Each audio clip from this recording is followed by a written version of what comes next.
Hello everybody. Hi, can you guys all hear me? Yeah,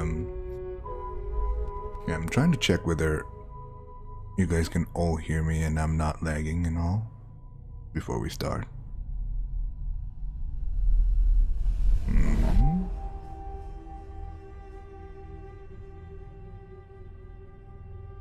Hey, hello everybody.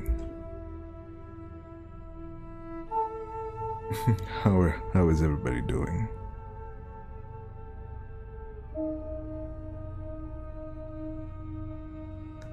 Is the music too loud? If the music is too loud, I can tone it down a bit so you guys can hear my voice better.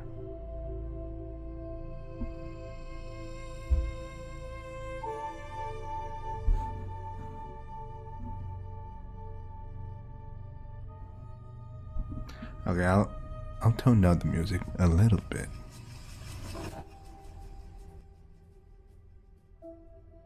I think that's better, right?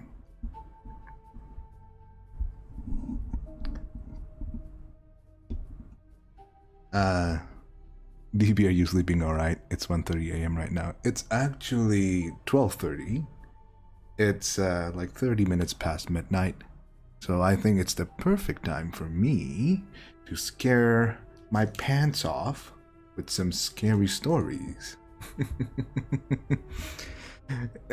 Disclaimer, I'm really not good with like scary stuff. So I might actually just scare myself here. But who needs sleep anyway, am I right, guys?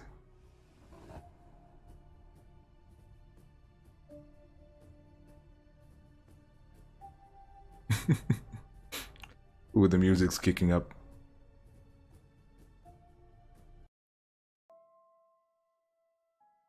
Alright. So, I'm going to like be reading a lot of like horror stories from Reddit here. I haven't read them at all, but people said it's pretty good. So I hope people know what they're talking about here. So, yeah. I hope you guys are having a good time. Or will be having a good time. Because, it won't be a good time for me.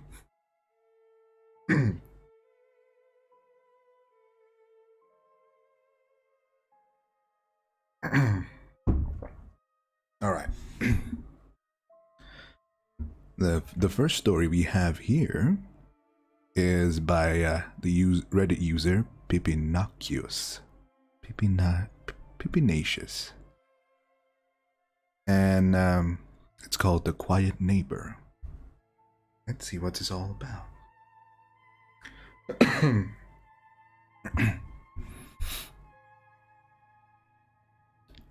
Wait. I legit have to turn it down for me. Yeah, the music is too loud for me. Yeah, there we go.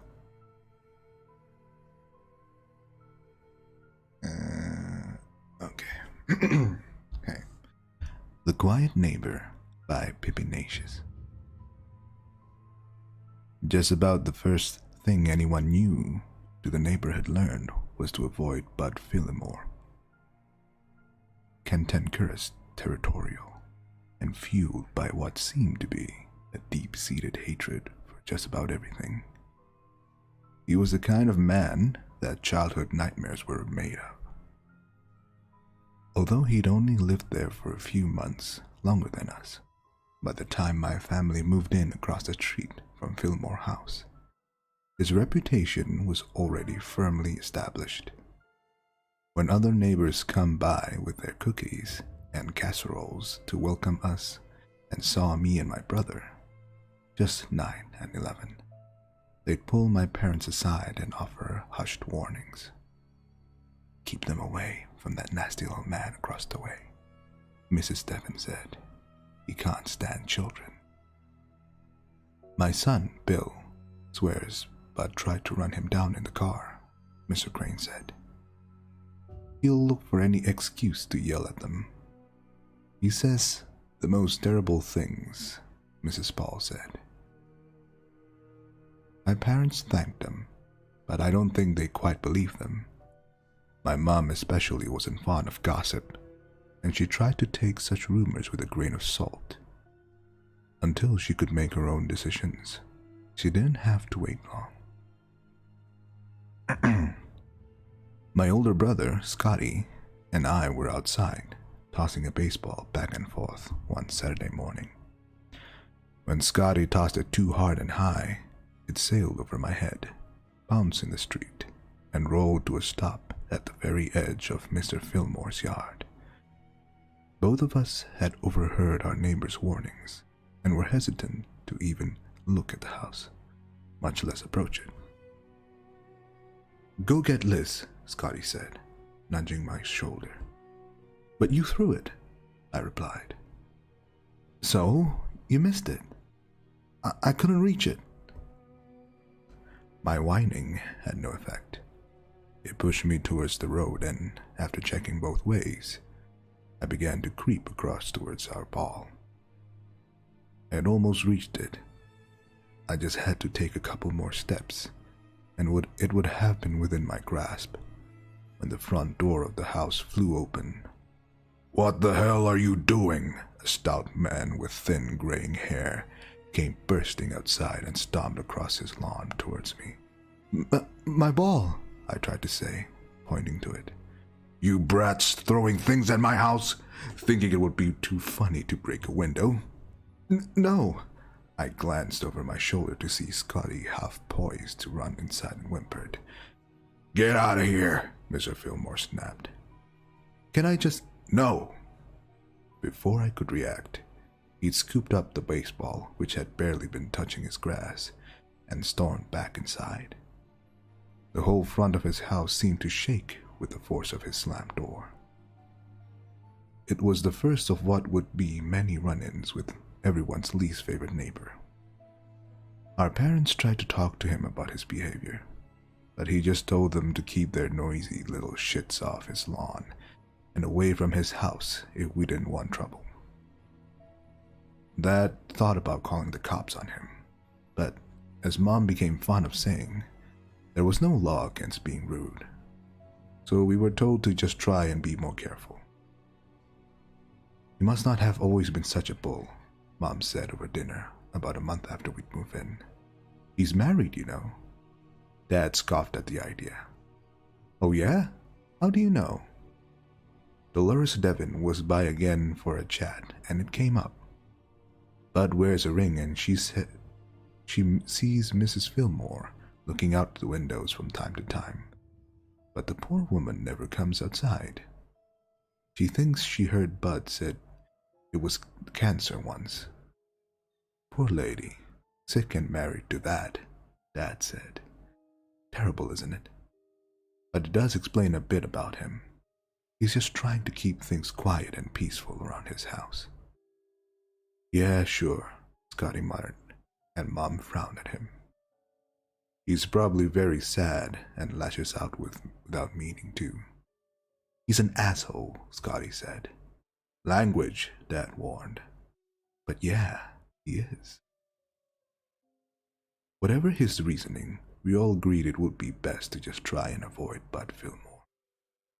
Scotty and I were extra careful to keep all of our toys well within the confines of our own yard when we played outside. I also couldn't help but keep a wary eye on the house across the street, just in case he decided to be extra crazy and we had to run for it. That's when I started to notice Mrs. Fillmore. Almost every time Scotty and I were out and I happened to glance at their house, I would see a tall, slender figure outlined behind the sheer curtains in one of the upstairs windows. While I couldn't get a very good look at her, I figured it couldn't be anyone but the missus. Mr. Fillmore didn't have anyone else. She never banged on the window or shouted at us like her husband. She'd just stand there, watching us.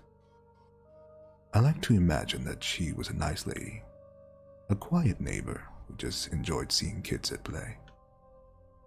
I remembered my mom saying Mrs. Fillmore was sick, and I felt sorry that she was trapped in her house with her horrible husband.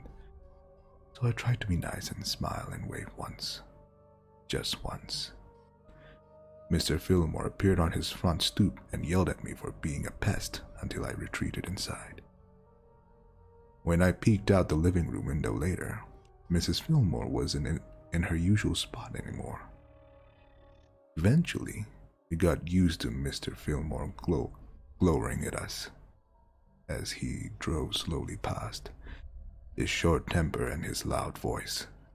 It was such a regular thing that our fear turned into caution, turned eye-rolling dismissiveness. Bud doesn't own the street.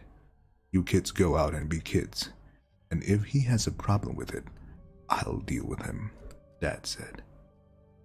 After that, we started to be a little less careful with our things and a little more free with our laughter. We lost a few balls to the Fillmore yard, 1 or 2 frisbees, but nothing we really cared too much about. Nothing until Scotty's remote-controlled helicopter.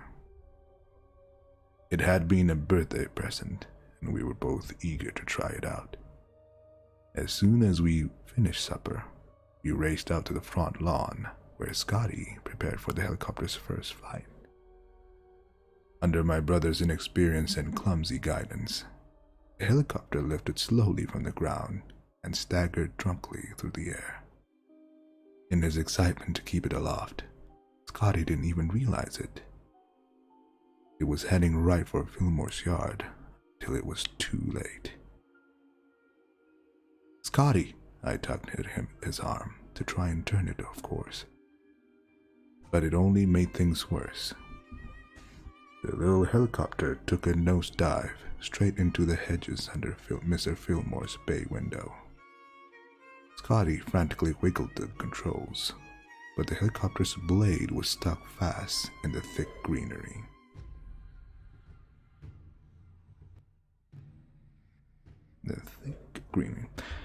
As if he'd been waiting for us to slip up.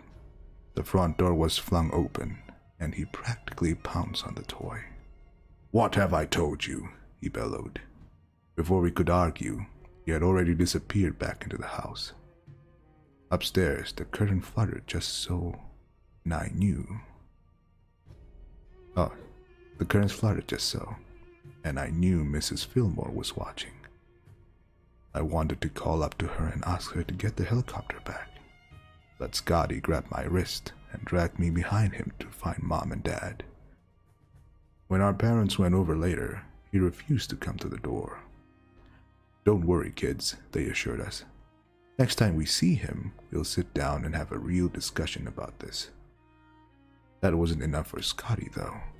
I followed him up to his room and sat on the end of his bed, while he paced back and forth while ranting about how unfair it all was.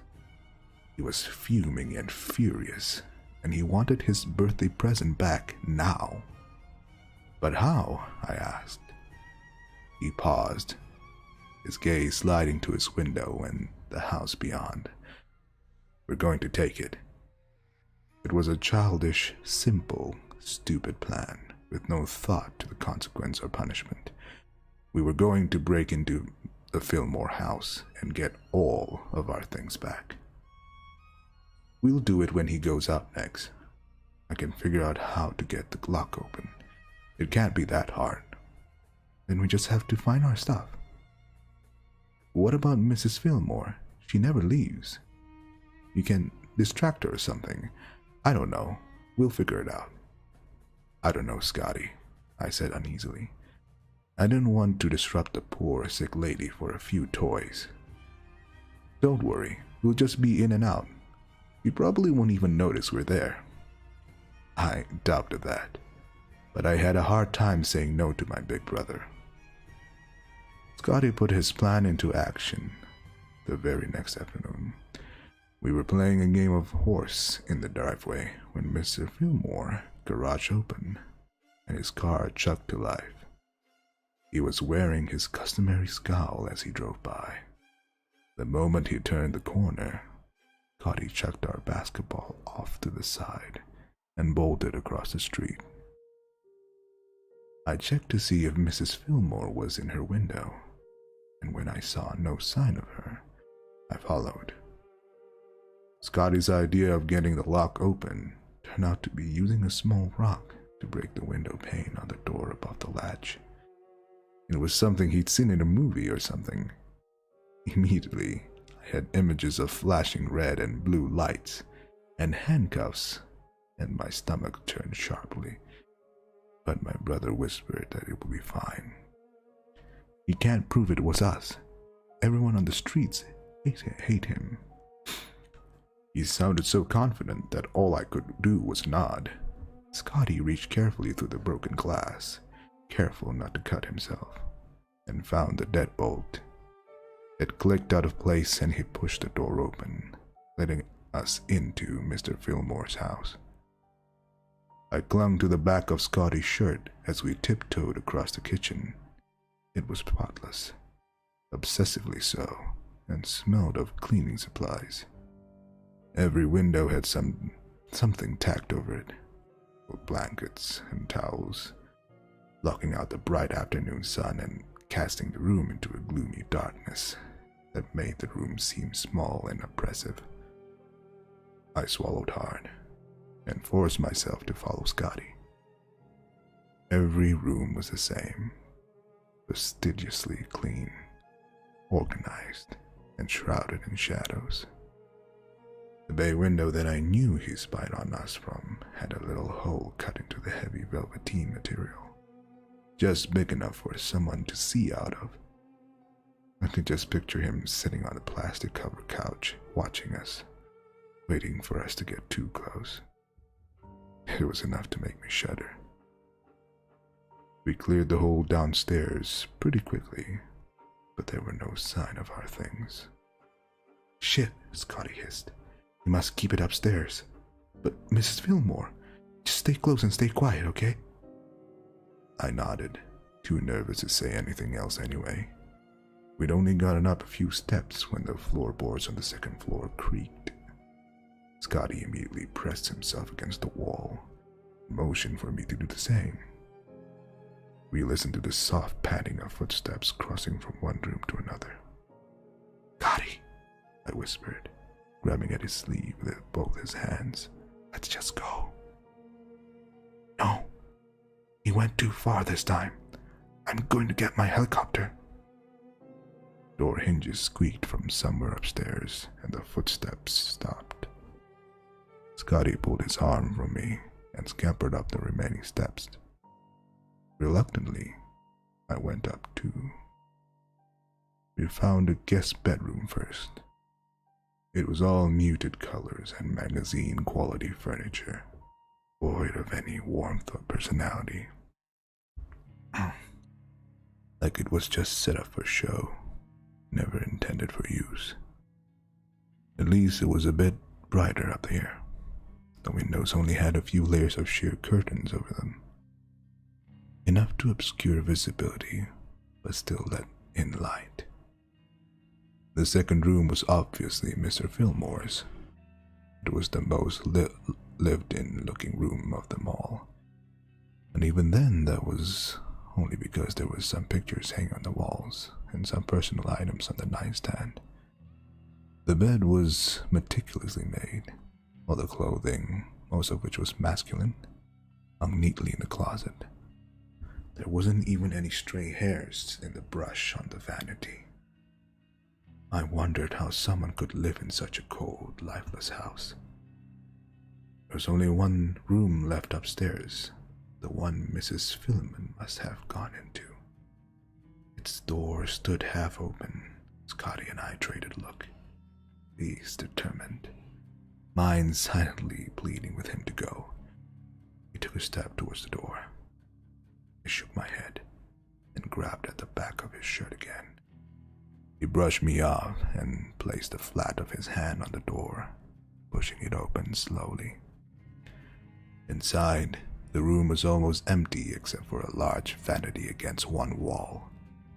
A framed wedding picture was on it, and I recognized Mr. Fillmore despite being younger and thinner. In front of the vanity posed a tall stool was a mannequin. She was wearing what I thought of as a 50s housewife dress, white with little pink and green flowers all over it. String of pearls and a blonde wig carefully combed back into the bun. Her featureless face was fixed on the mirror in front of her. Scotty's brow wrinkled, showing the same confusion as I'd felt. We'd both heard Mrs. Fillmore walk into this room, but there was no one there. "Let's just go," I begged, a cold sweat starting to trickle down the back of my neck. Scotty shifted his weight, obviously torn, and the floor bed beneath his feet groaned.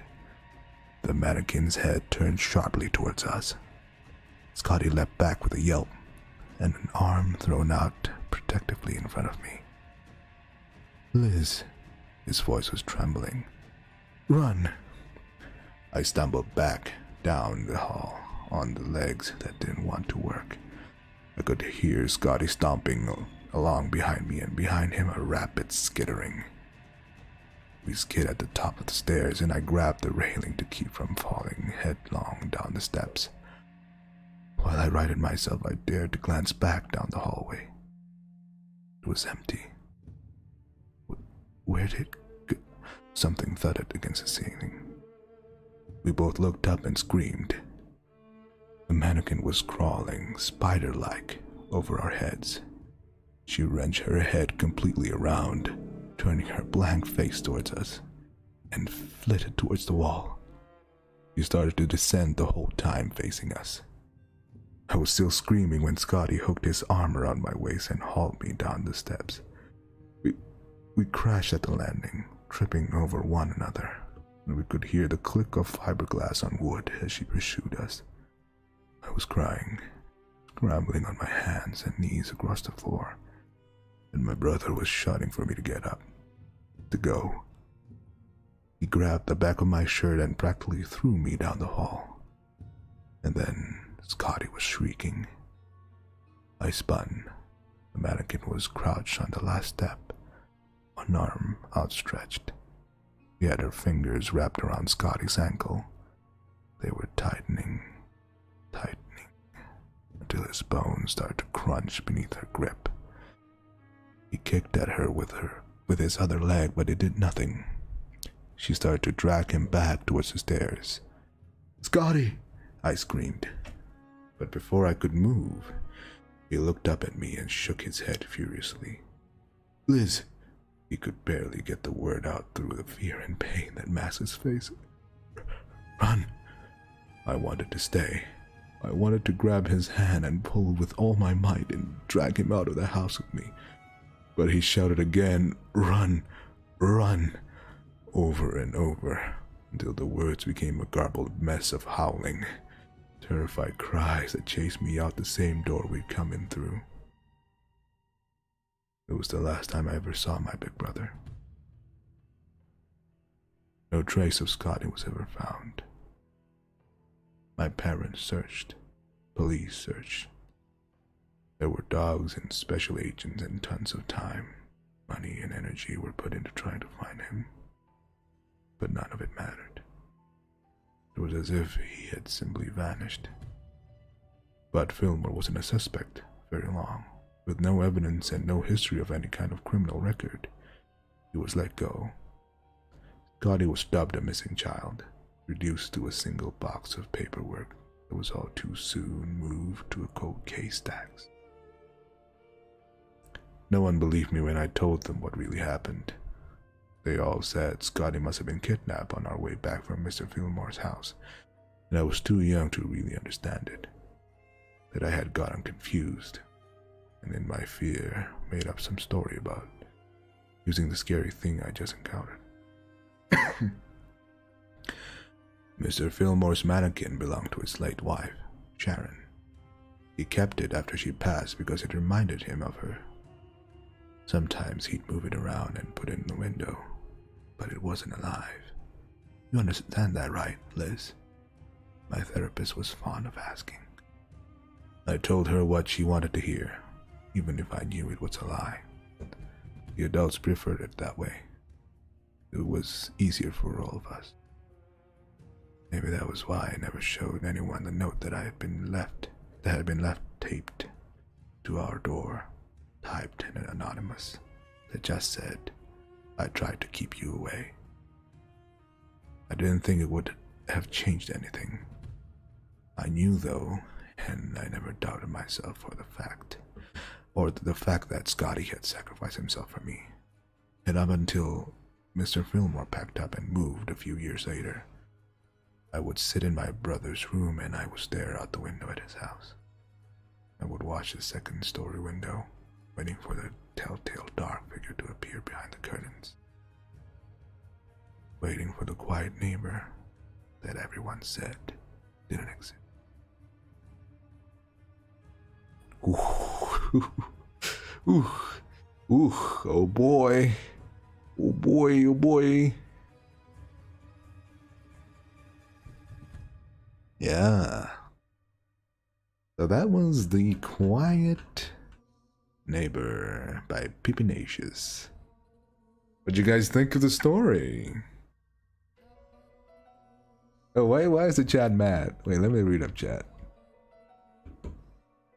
Oh, yeah, he did. R.I.P.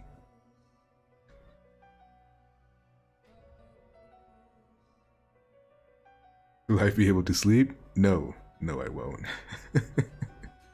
Oh yeah, imagine like a mannequin, right? Just moving it like a spider, going up like a ceiling. Oh my god, that's scary, yo.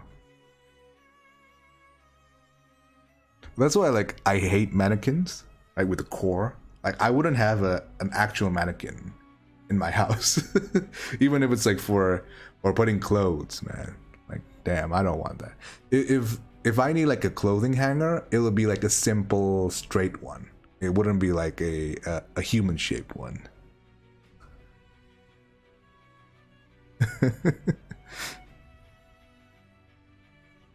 What was the story about? It was about a quiet neighbor. Honestly, this story reminds me of like that movie Monster House, right? And instead of like the house being a monster, it's a mannequin instead.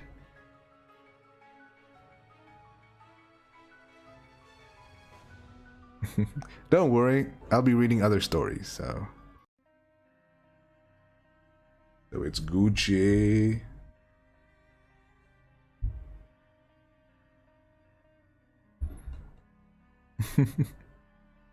Yeah.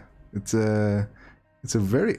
I think like Monster House had really good 3D animation for its time, so like that's why it was such a huge thing.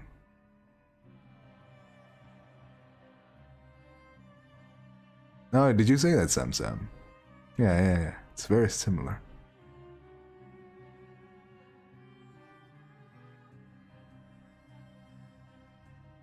A local horror story? I don't know if I have any local horror stories.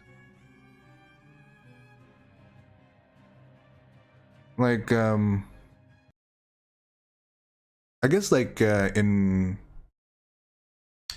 like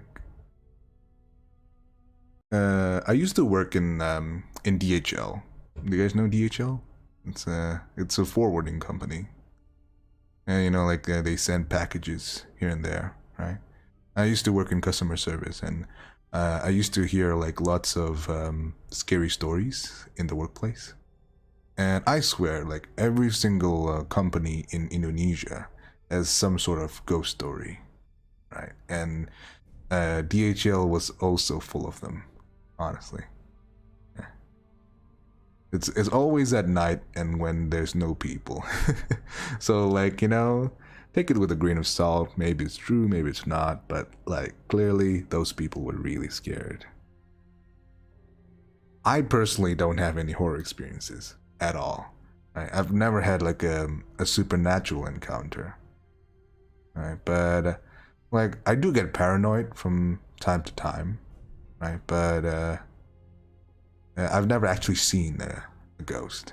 So I'm in the middle. Like I think I believe it, but at the same time I can't truly believe it because I've never seen it before.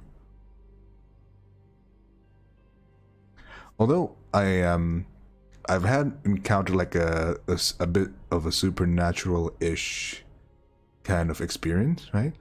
So I think this was like back in 2015, and it's the same house that I live in, right?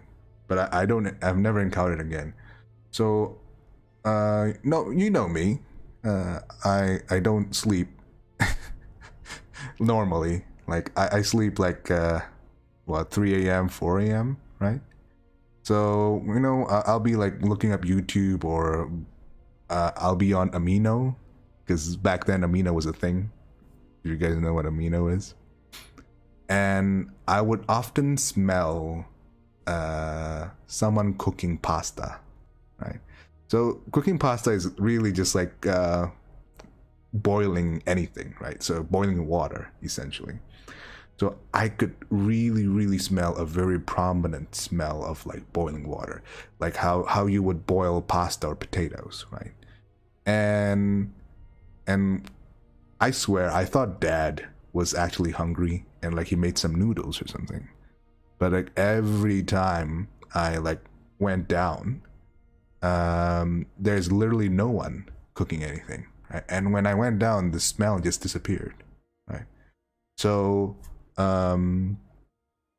whenever I went back up, I smell it again, right? And it's always right like at 3 a.m. And after 3 a.m., after 10 minutes, it's gone, right? So every 3 a.m., I'll like get up, it's like and like smell those boiling pastas or boiling potatoes, whichever it is, right? And I would try my best to find the source, but I could never find it.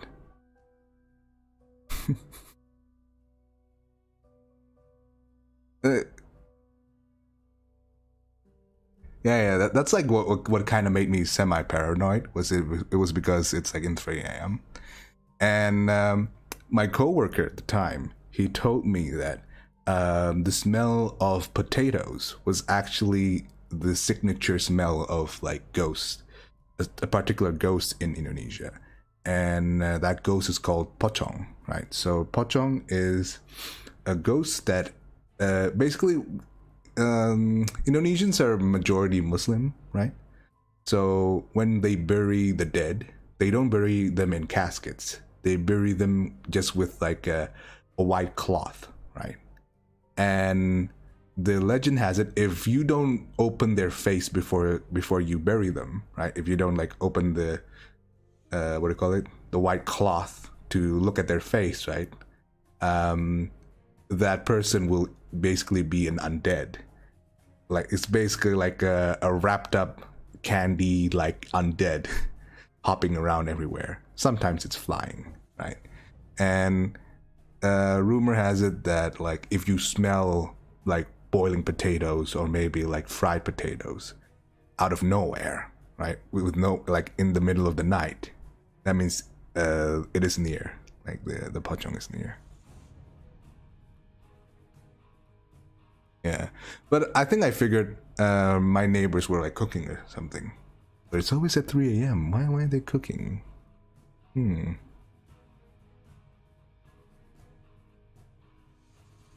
Yeah. A is right.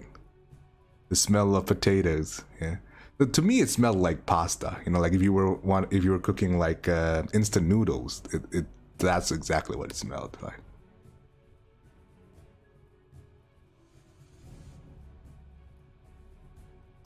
But seriously, DB, what do you think about making a pure horror ASMR?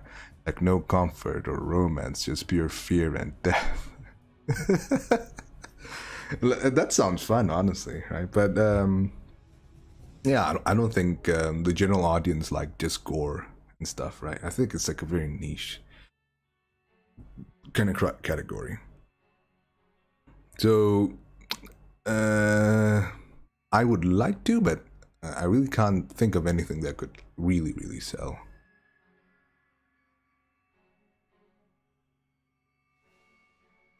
I just dropped by to say hi. I hope everyone's doing good. Stay hydrated, guys, and enjoy the stream. I'll join later if I can, but I'm not sure. Hope everyone has a good day. Take care. You take care too, Sam.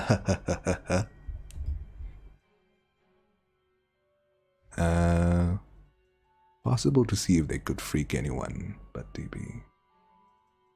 Okay, don't worry. The spirits are just getting a bit nice snack. They're just hungry. Yeah, that's what I figured.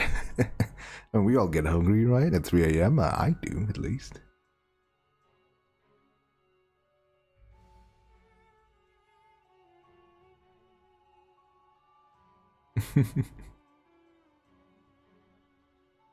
Pure fear would be perfect if you're trying to sleep.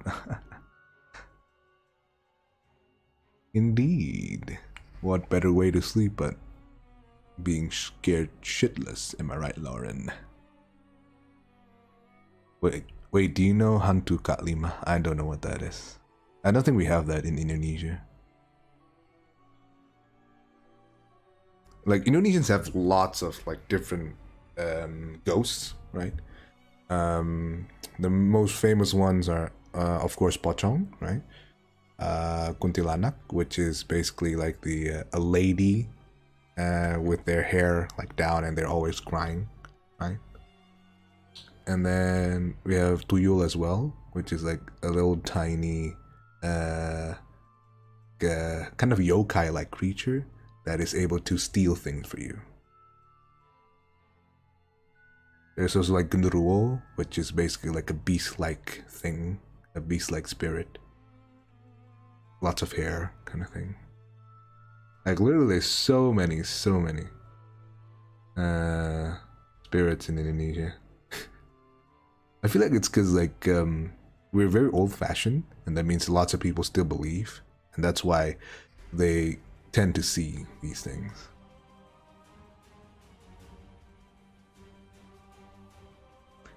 If you made a scary video, I would listen to it. Oh, thank you, lady.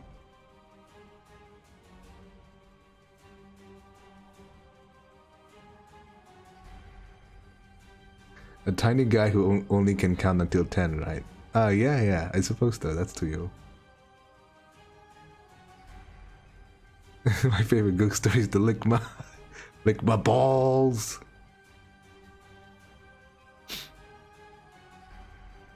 What if you read a Stephen King novel? I've never read a Stephen King novel. I've watched his movies though. They're pretty good.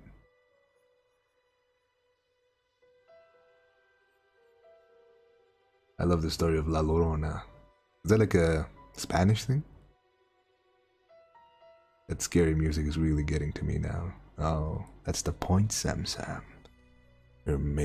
This stream is meant to strike fear into your bones, to your very core.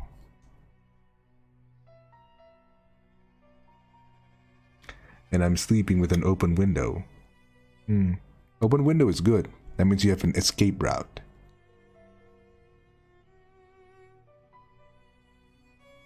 Shining, how do you feel about it? I've never like watched the full movie of The Shining. I've seen some scenes, especially the scene with the lady that turned into a grandma. But I personally don't think that Shining is scary per se. It's very thrilling, right? Because like there's like the guy is schizophrenic or something, right?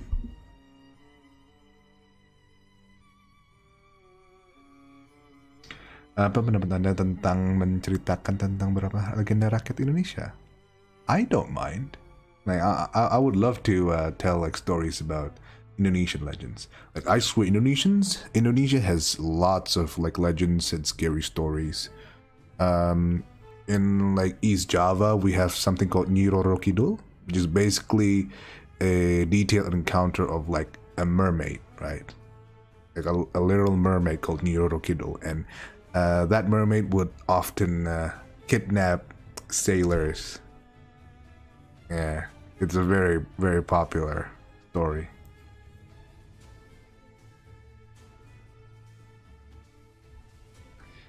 Like, I guess like more recently, we also have like scary stories. In so there's this city called Jakarta and Bandung, right? Jakarta is the capital city, and Bandung is like a city next to it, right?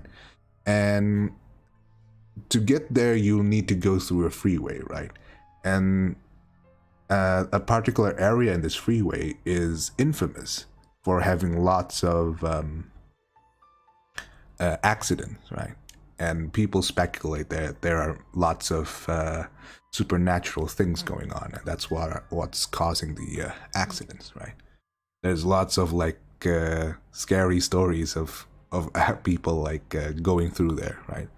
There are people who actually just drive and did not realize that they've gone 10 kilometers, right? So like they just lost their memory while driving, right? And encounters with like ghosts like that. It's pretty freaky, I would say. Hey Jaeger, thanks for the $1. I hope you're enjoying the stream. We're trying to read horror stories here.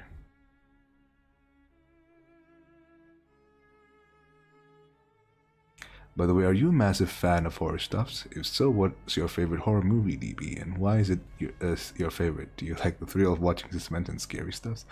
I hate horror stories. Like I don't like watching horror movies because they tend to have like lots of jump scares, right? And I hate jump scares. I kind of like a horror that's like kind of like built up, you know, right? Not like the classic ooh jump scare and then like ooh kind of thing, right? I like horror that's like something that's ordinary, right? But out of place. For example, you looking at a mirror, you see yourself, but the mirror is not following you properly. Kind of like that. So like something like out of place, like slightly out of place. I like those a bit more.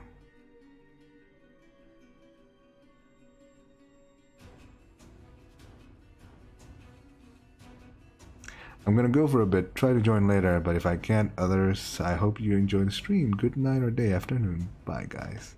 Bye, Kay.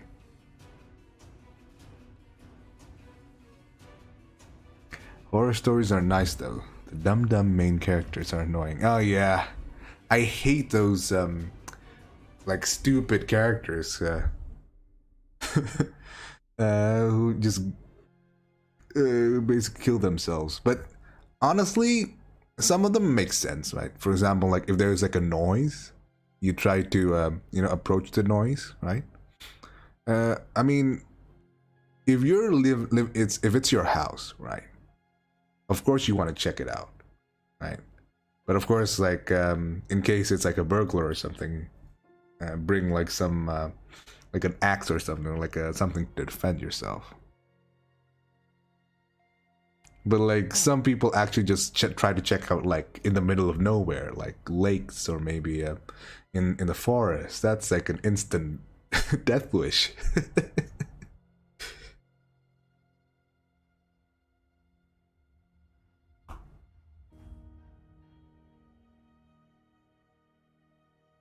All right. Let's try to read another one.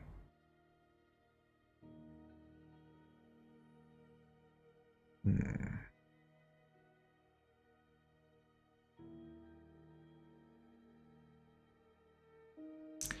Okay. This one looks interesting. Let me open it up.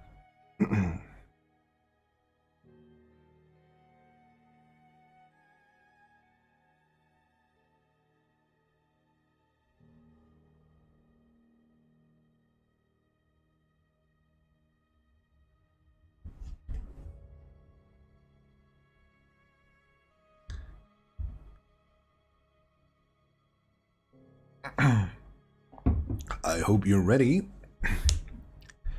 This next story is called Grandma's Light is Always Open by Saint Entropy.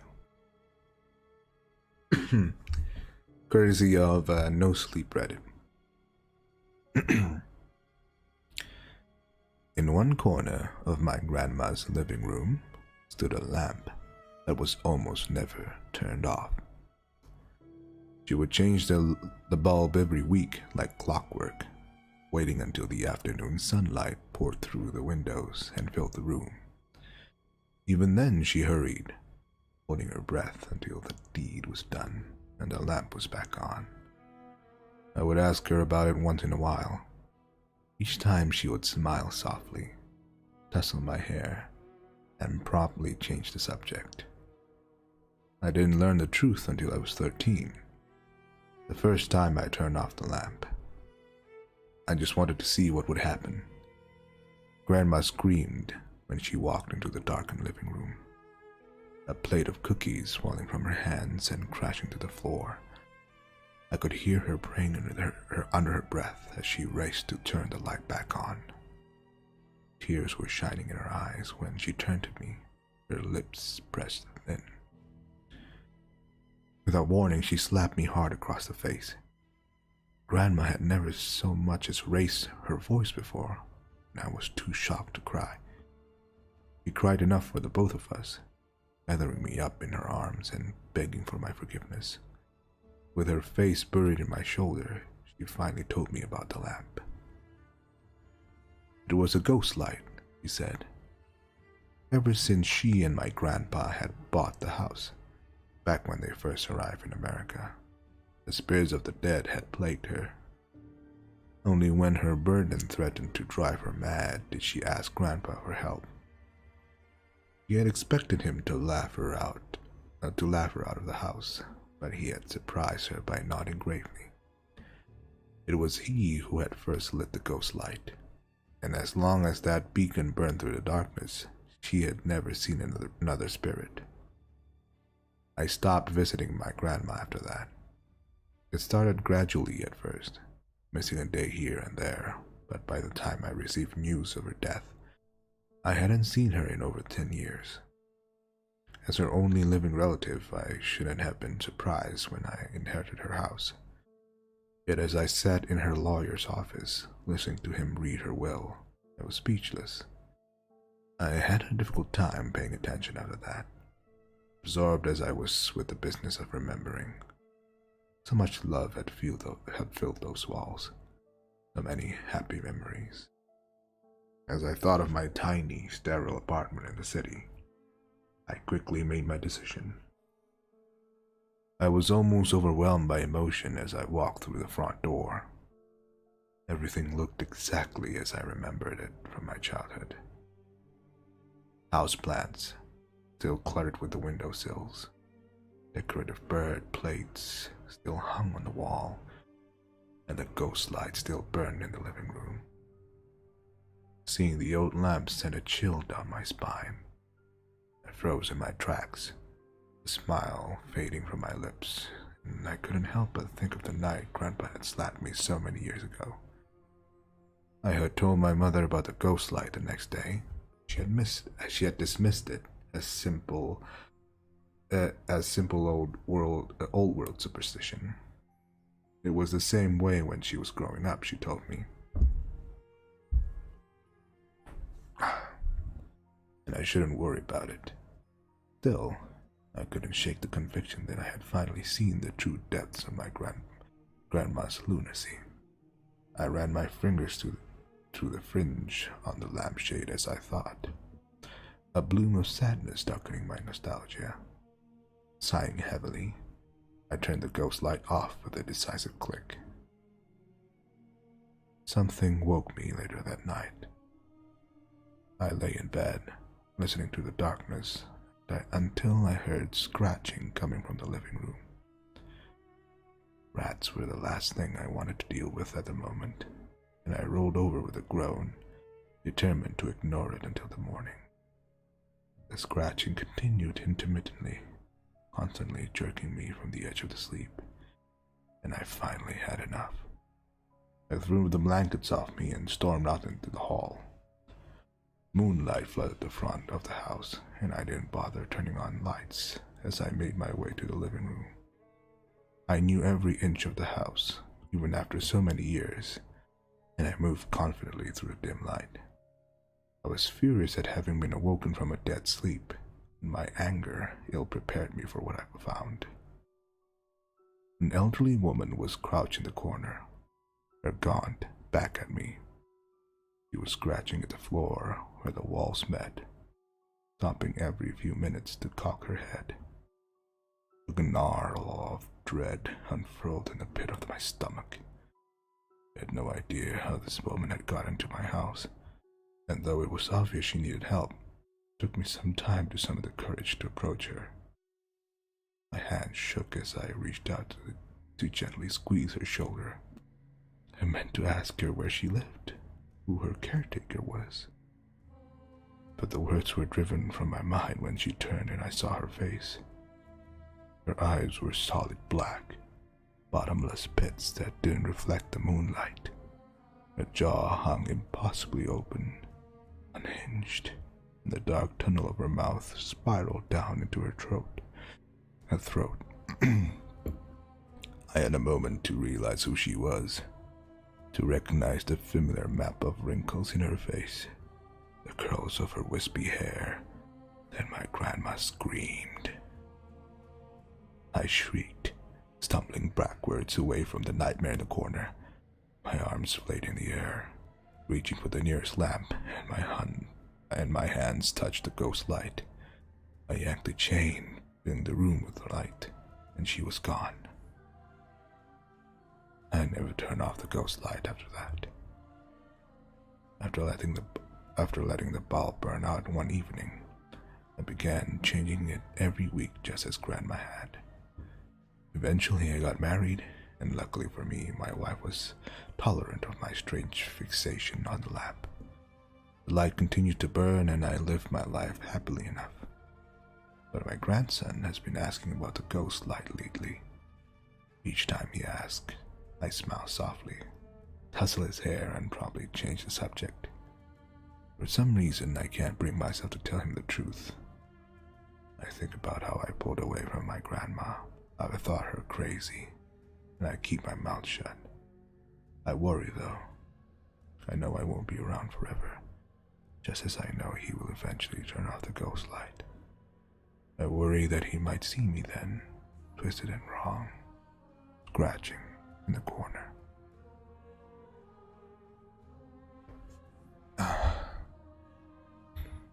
Wow. Wow, wow, wow, wow, wow, wow, wow, wow, wow. Wow, wow, wow, wow, wow, wow, wow.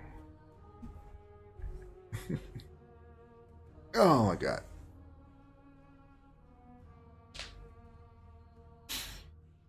Yeah.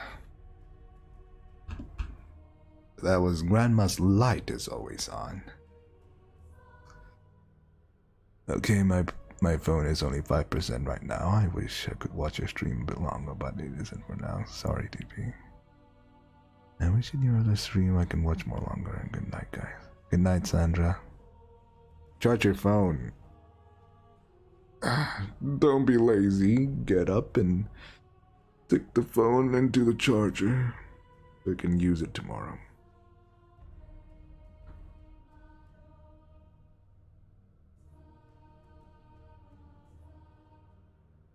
Yeah, no, I got scared with the grandma. Yeah, I don't know why, but yeah, this story got me as well. Like, god damn it.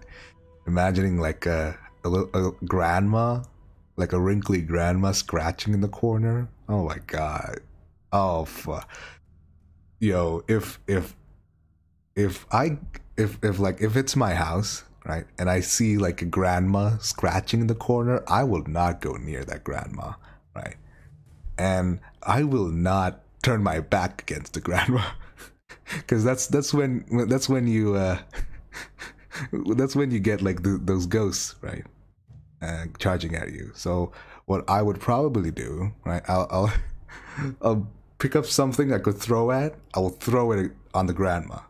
Like I would totally throw like anything on grandma. I'll throw like a brick on the grandma, right?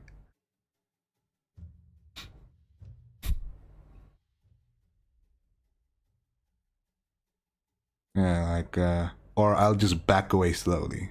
Back away.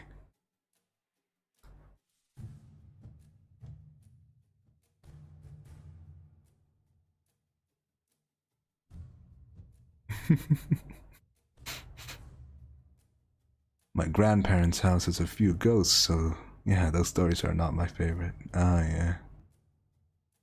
I feel like every family has their own share of ghost stories, right?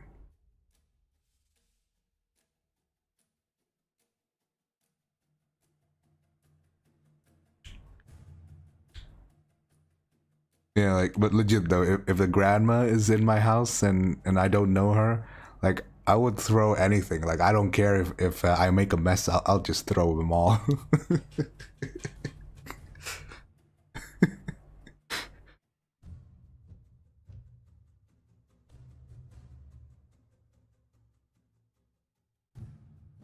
Dude, one time I got stuck in an elevator at a haunted location. Really? Damn, how did that go? Huh? Man, like stuck in an elevator is already like scary enough, right? I feel like stuck in an elevator is one of the scariest places to be stuck in, cause like especially if you're like alone and at night, right? I don't know, man. Like elevator is like super uncomfortable, right? Like even with someone without claustrophobia, I do get like claustrophobic, like, slightly in an elevator, especially when it's dark, right? But in a haunted location as well, bruh, that's uh that's overkill.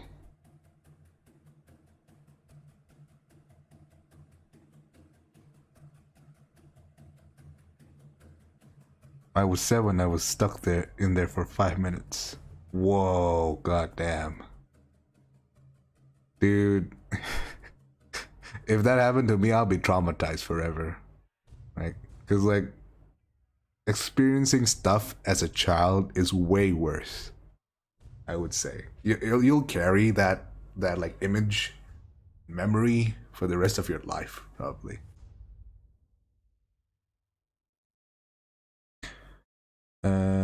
Dude, that's why I choose stairs than elevator. But stairs are tiring. What if you're in the 20th floor? Right, it'll take you forever to get down.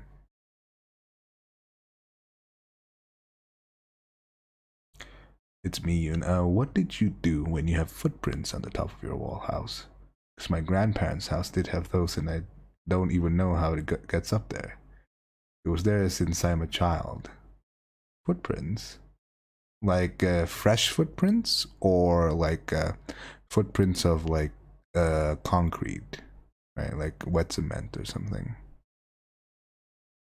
Because the wet cement concrete footprints could be because of the construction workers and a fool.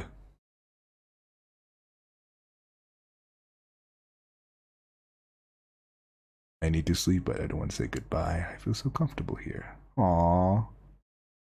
Well, you need your sleep, LDO, so yeah, just close your eyes and enjoy the stream. If you end up sleeping, then it's fine. I didn't really experience any ghost stuff, but there was this scary experience when there was an earthquake at night in school and a few students were left, and He got stuck in the fourth floor because it was dark as fuck. Oh my god, stuck in the fourth floor with my tsundere crush. Am I right, Mochi? Ooh, I must share my horror story. My age was like 6-ish old, and my little sis was 5-ish. She often get a cute temperature when the night hits. Oh. Damn, you guys all have like scary stories. Well, what's up with this?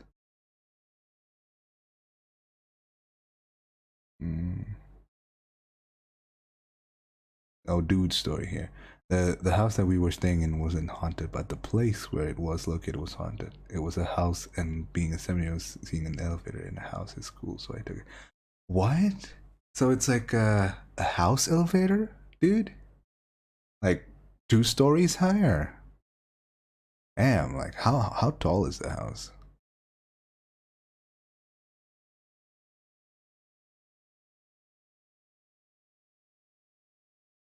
Andrea Gondos. Isn't this the most comfortable place to be? Of course it is. Oh god, you guys, stop. Stop.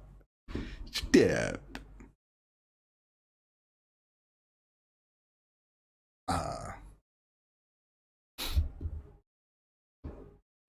Oh, my sis would always tell me that she hates going into my room because there's a little girl in there. That she said that the girl likes being in my room. Overall, nothing happened whenever I sleep. Oh my god, I hate little girls, you know? Right? Like if it's guys, it's semi okay, you know, because most of the time it's not a ghost, right? But if it's like little girls and grandmas, oh my god, that's even worse. That's the worst of the worst, bruh.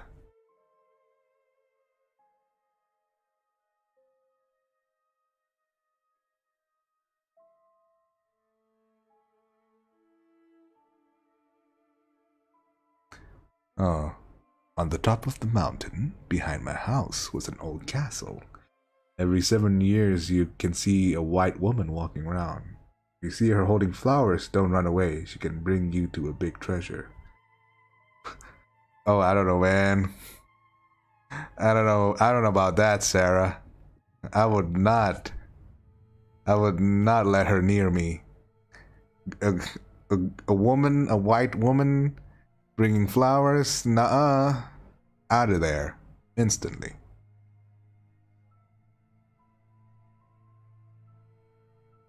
Dream Boy, do you live in an apartment or a land house? It's scary when I'm going up to my apartment sometimes. Oh yeah, dude.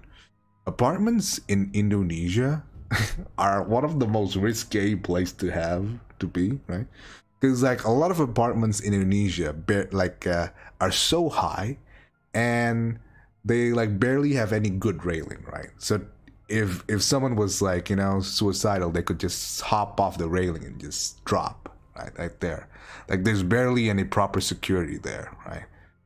So like, goddamn, like a lot of these apartment places are super concerning, in my opinion.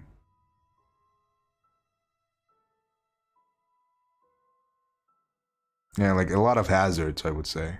Yeah, like if you're like horsing around in these apartment places and like you got pushed, right? Like accidents could happen, totally, right? Maybe I'm biased because I'm like afraid of heights, right? But yeah, I don't know, like I don't like it. I don't like apartments in Indonesia.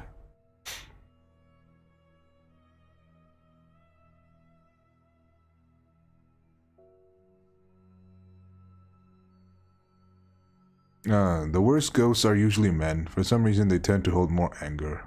At least the majority I've encountered. Well, historically, men are the ones who suffered the most gruesome deaths. That's probably why. But I don't know, man. Like, it's more common to see female ghosts in Indonesia.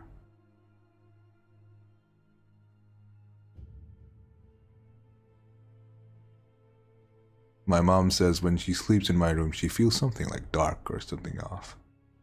Yeah, that could be your mom's imagination, though. Like, not everything is supernatural, but yeah, like because I do believe like there is something supernatural out there, right?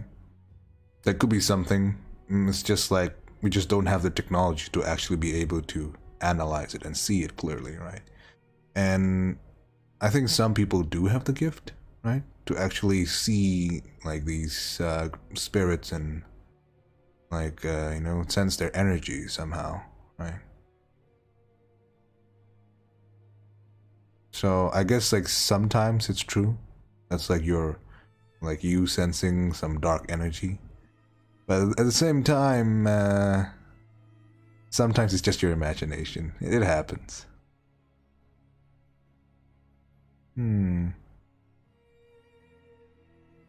Damn. Okay, wait. I'm trying to catch up with the chat here. So many messages. Okay. Dude, in horror, one of the location that I feel like doesn't get used often are haunted art museums. Ah, I feel like there's a movie about that where like the art pieces actually suck you in and trap you inside, or the ones where like the people in the art, sorry, in the paintings actually come to life and just like come out. Right? I feel like that's like pretty cool. That's a story. Honestly, that one moment when you're babysitting your cousin and they saw the empty corner while saying there's someone asking them to play. Oh my god. Like when kids tell you that they're playing with someone that's not there, you wonder, is it an imaginary friend or is it a ghost, Yeah, oh my god. Like the stress of taking care of a kid. Mochi, PB, imagine you're walking with a friend in a semi-empty street, and then you get a phone call from the very friend you're supposed to be with. When you turn around, your friend is not what they seem to. Oh my god. Yeah, that's also a thing. I love how my BF's initials are DB and my plushie is named after him, so my plushie is called DB. So whenever I see the titles of you with the DB in it, I was thinking about my boyfriend. Daw, that's so sweet. Yeah. Don't forget to give him a kiss goodnight. But it possibly a ghost. There's a novel like that. Children are scary. I don't know. Which ones are scarier, children or like old ghosts, like old people ghosts? I don't know, man. Like, children's are creepy, sure, right? But like, I don't know. To me, old people ghosts, man. That's where it's at.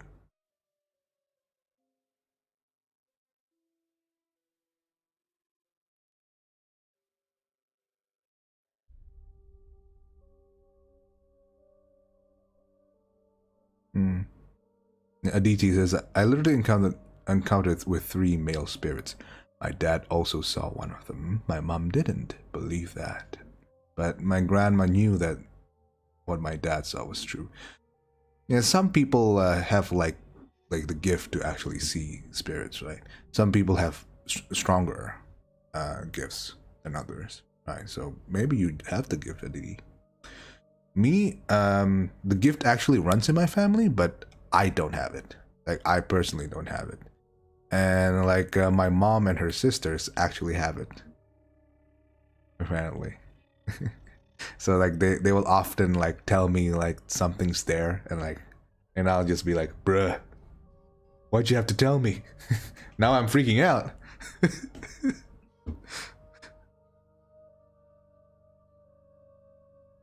Hmm.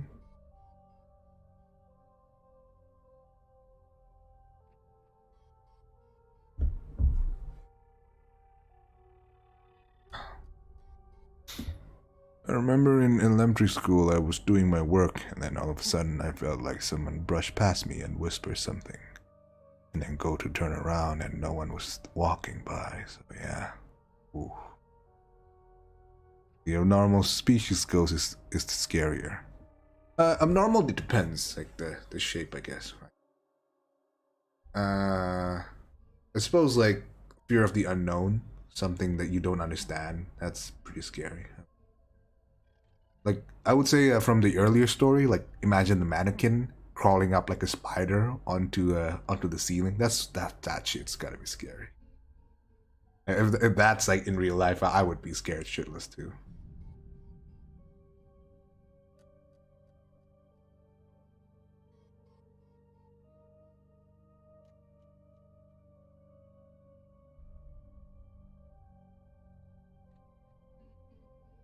Lucky you, DB. The females in my family have the gift. Yeah. I mean, um, my ex actually had the gift. Right? She could communicate with ghosts, and honestly, it freaked me out during our relationship. She would often just like have like these supernatural things going on we're on call, right? And like, oh my god, like she'd be like talking to like spirits, and I'd be like, god damn it, that's hardcore. And like the freaky thing is like I feel like she's so used to seeing them that she's not afraid of them anymore, right?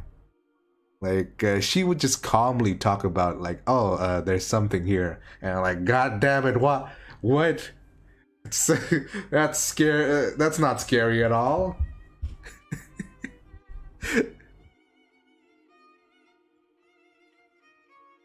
And she even once like communicated with a ghost um while on call, right?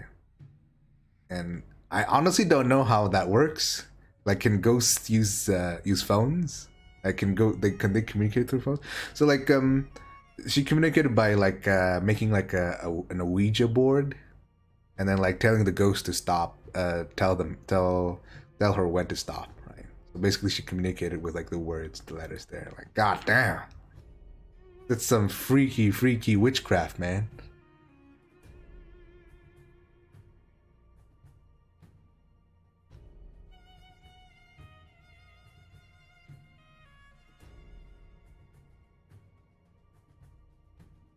Alright, I'm back. What did I miss? Hey, welcome back, dude. We're just chilling right now. Alright. Um, Everybody's sharing their real life ghost experiences here. I feel like it's like this, like a nice little basement, and we're just all chilling and like sharing stories. Maybe by a campfire.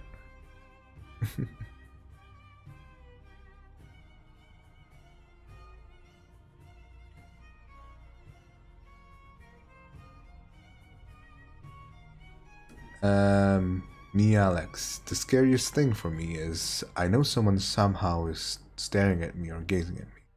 But when I turn around, there's no one there. I wonder if I should look above to see that. Well, I don't know. Is Ouija is fake? I mean, like some of it's fake.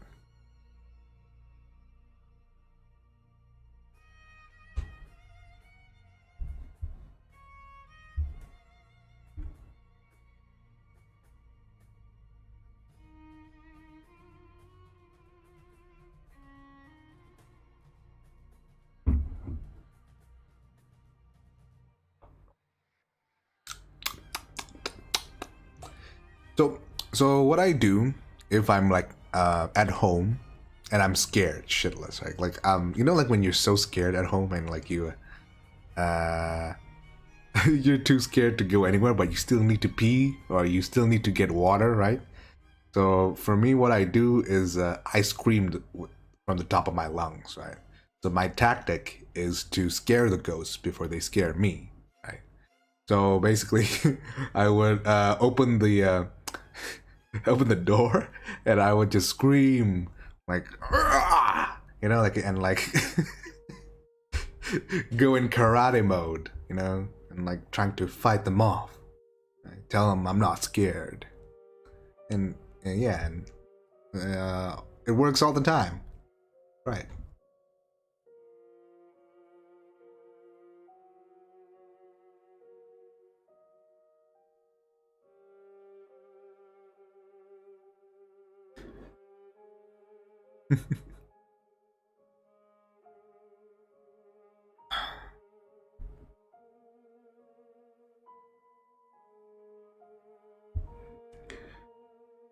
Okay.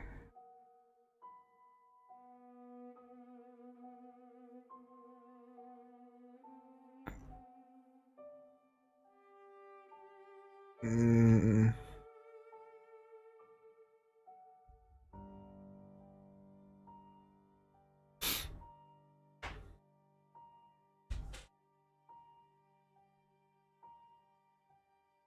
Anybody else? Oh my goodness, cookies. Mr. WDB noticed me, thank you. Ah. Yeah, because I happen to be reading the chat. Sometimes anybody else would run to their rooms after turning off all their lights in their house. I used to do that. And now I'm a bit too prideful to do that, you know? Because, like, my parents will always tease me for being too scared of the dark. Rip skips. I remember my mother told me she had a dream about a loved one who passed away, saying to pass on a message to her loved ones. It's been a year since she passed away. Ooh. Those message and dreams.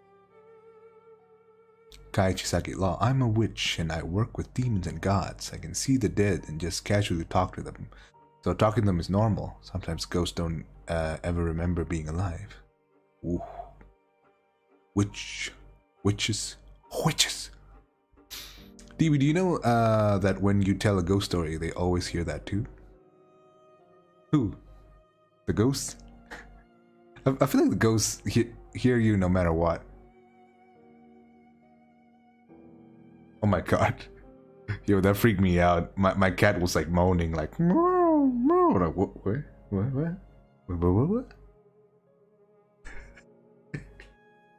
Yeah, it's because there's this my black and white cat recently had like 3 new kittens, and in the middle of the night she'll, like, you know, kind of moan. I think she's hungry or something, right? I don't know. She likes to to like really make some noise.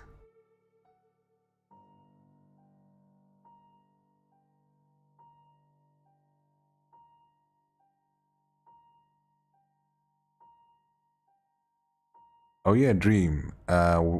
Where you see old friends or family, it's them missing you or having the same dream as you. I've never had like crazy dreams like that. Like where you're like meeting someone you know or like a family member that passed away. All my dreams just don't make sense most of the time. I have like crazy dreams.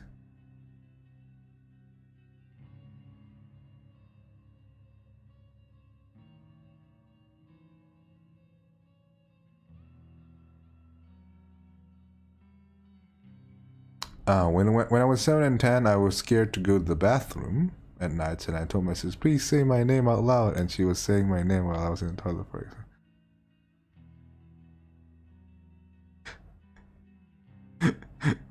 That's an interesting tactic. I think everyone has phobias. Yeah, everybody has the phobias. I actually have a very weird phobia. It used to be really bad. Now I can kind of tolerate it, but I used to be really afraid of chickens. Okay? And it's an actual thing, like being afraid of chickens. Like, I really hate it when like they're jumping, because like chickens can jump really tall, like really well. And like when they're jumping, their wings flap, and I don't know. I feel like that's the most intimidating thing I've ever seen. And so like, so I live near a chicken production farm, right? Like a chicken farm, right? And they would often like load chickens onto a truck, and like I will always be afraid to go near it because like I'm so paranoid that a chicken would just jump and fall on my head or something.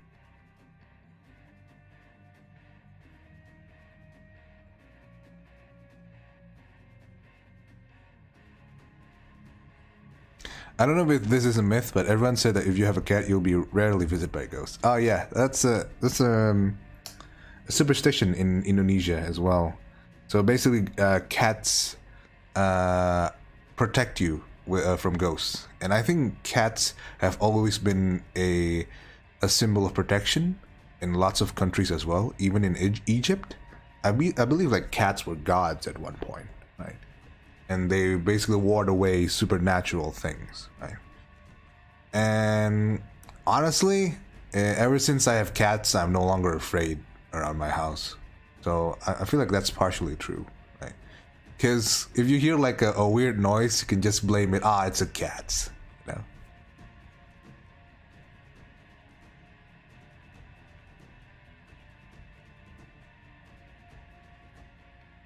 What about spiders? Those eight-legged creatures should be everyone's phobia. I like spiders. Spiders are cute. I love tarantulas. They look like fuzzy little fuzzballs.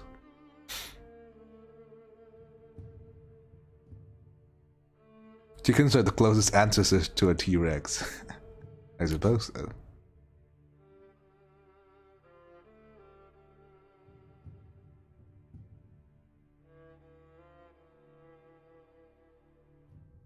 Our priest has an intense fear of chickens. We put a rubber chicken in his meal. Oh wow, why would you do that to him?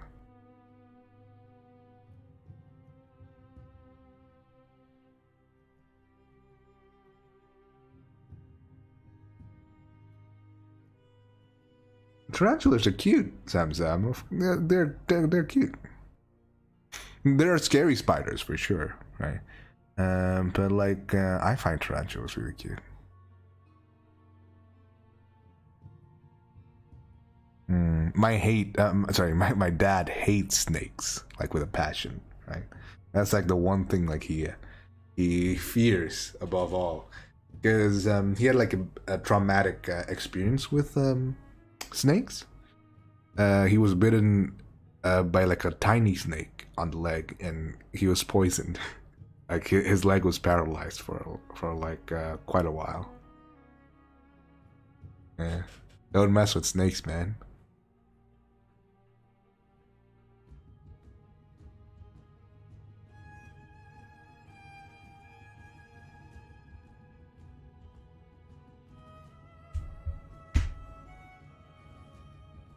I'm mad with snakes. Some snakes are really cute though, like the tiny snakes. The danger noodle.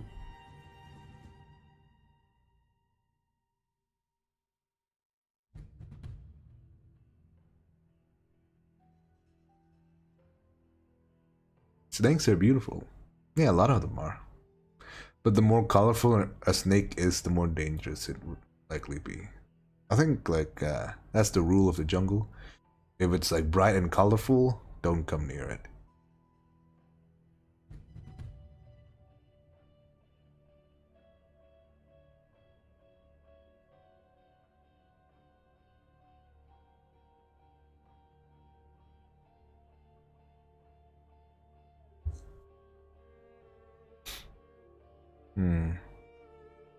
Okay. I'm going to read one last horror story, and it's another by Pippinacious. I feel like Pippinacious is a very legendary Reddit user. He uploads like a high quality horror stuff on No Sleep Reddit. Alright, you guys buckle up. It's gonna be a bumpy ride again. Pippinacious hitting us with another story.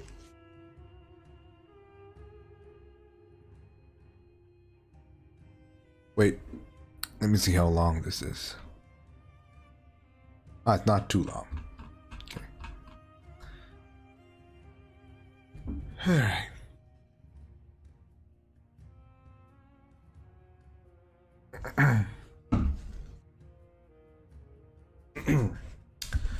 Alright, guys, sit back and relax. Get your favorite blanket. This next story is called Mimicry by Reddit user Pippinacious. I was worried when I first inherited Claudette that she would be lonely and depressed. I knew parrots were supposed to be social creatures, but I was barely equipped to handle one, much less get her a companion. Aunt June, who had generously given the bird to me after discovering how loud and energetic she could be, assured me that Claudette was an independent sort and would be fine on her own. Claudette and I had a rocky start. I was timid around her. I was timid around her large beak and sharp claws, and she was slow to trust yet another new person. She'd apparently had a number of homes in her 25 years, all of whom had given her up much the same as Aunt June had. That was mostly why I kept her.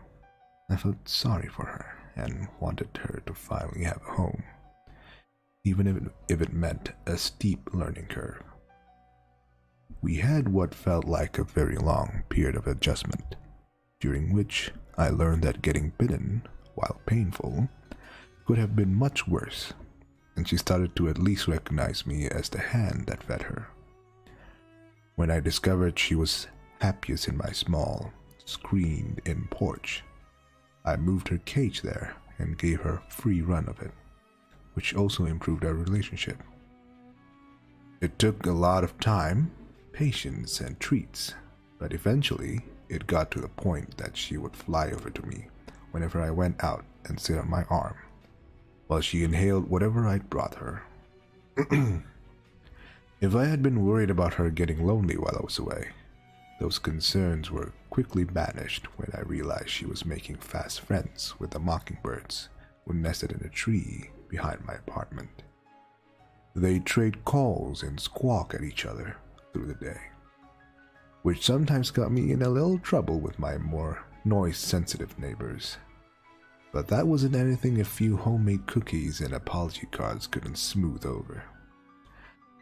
I'd never considered getting a parrot before, but Claudette proved to be a sweet, smart girl once you got past her initial orneriness, and I learned that she had a fairly extensive and sometimes colorful vocabulary, and was an excellent little mimic. Right, let me change the song a bit.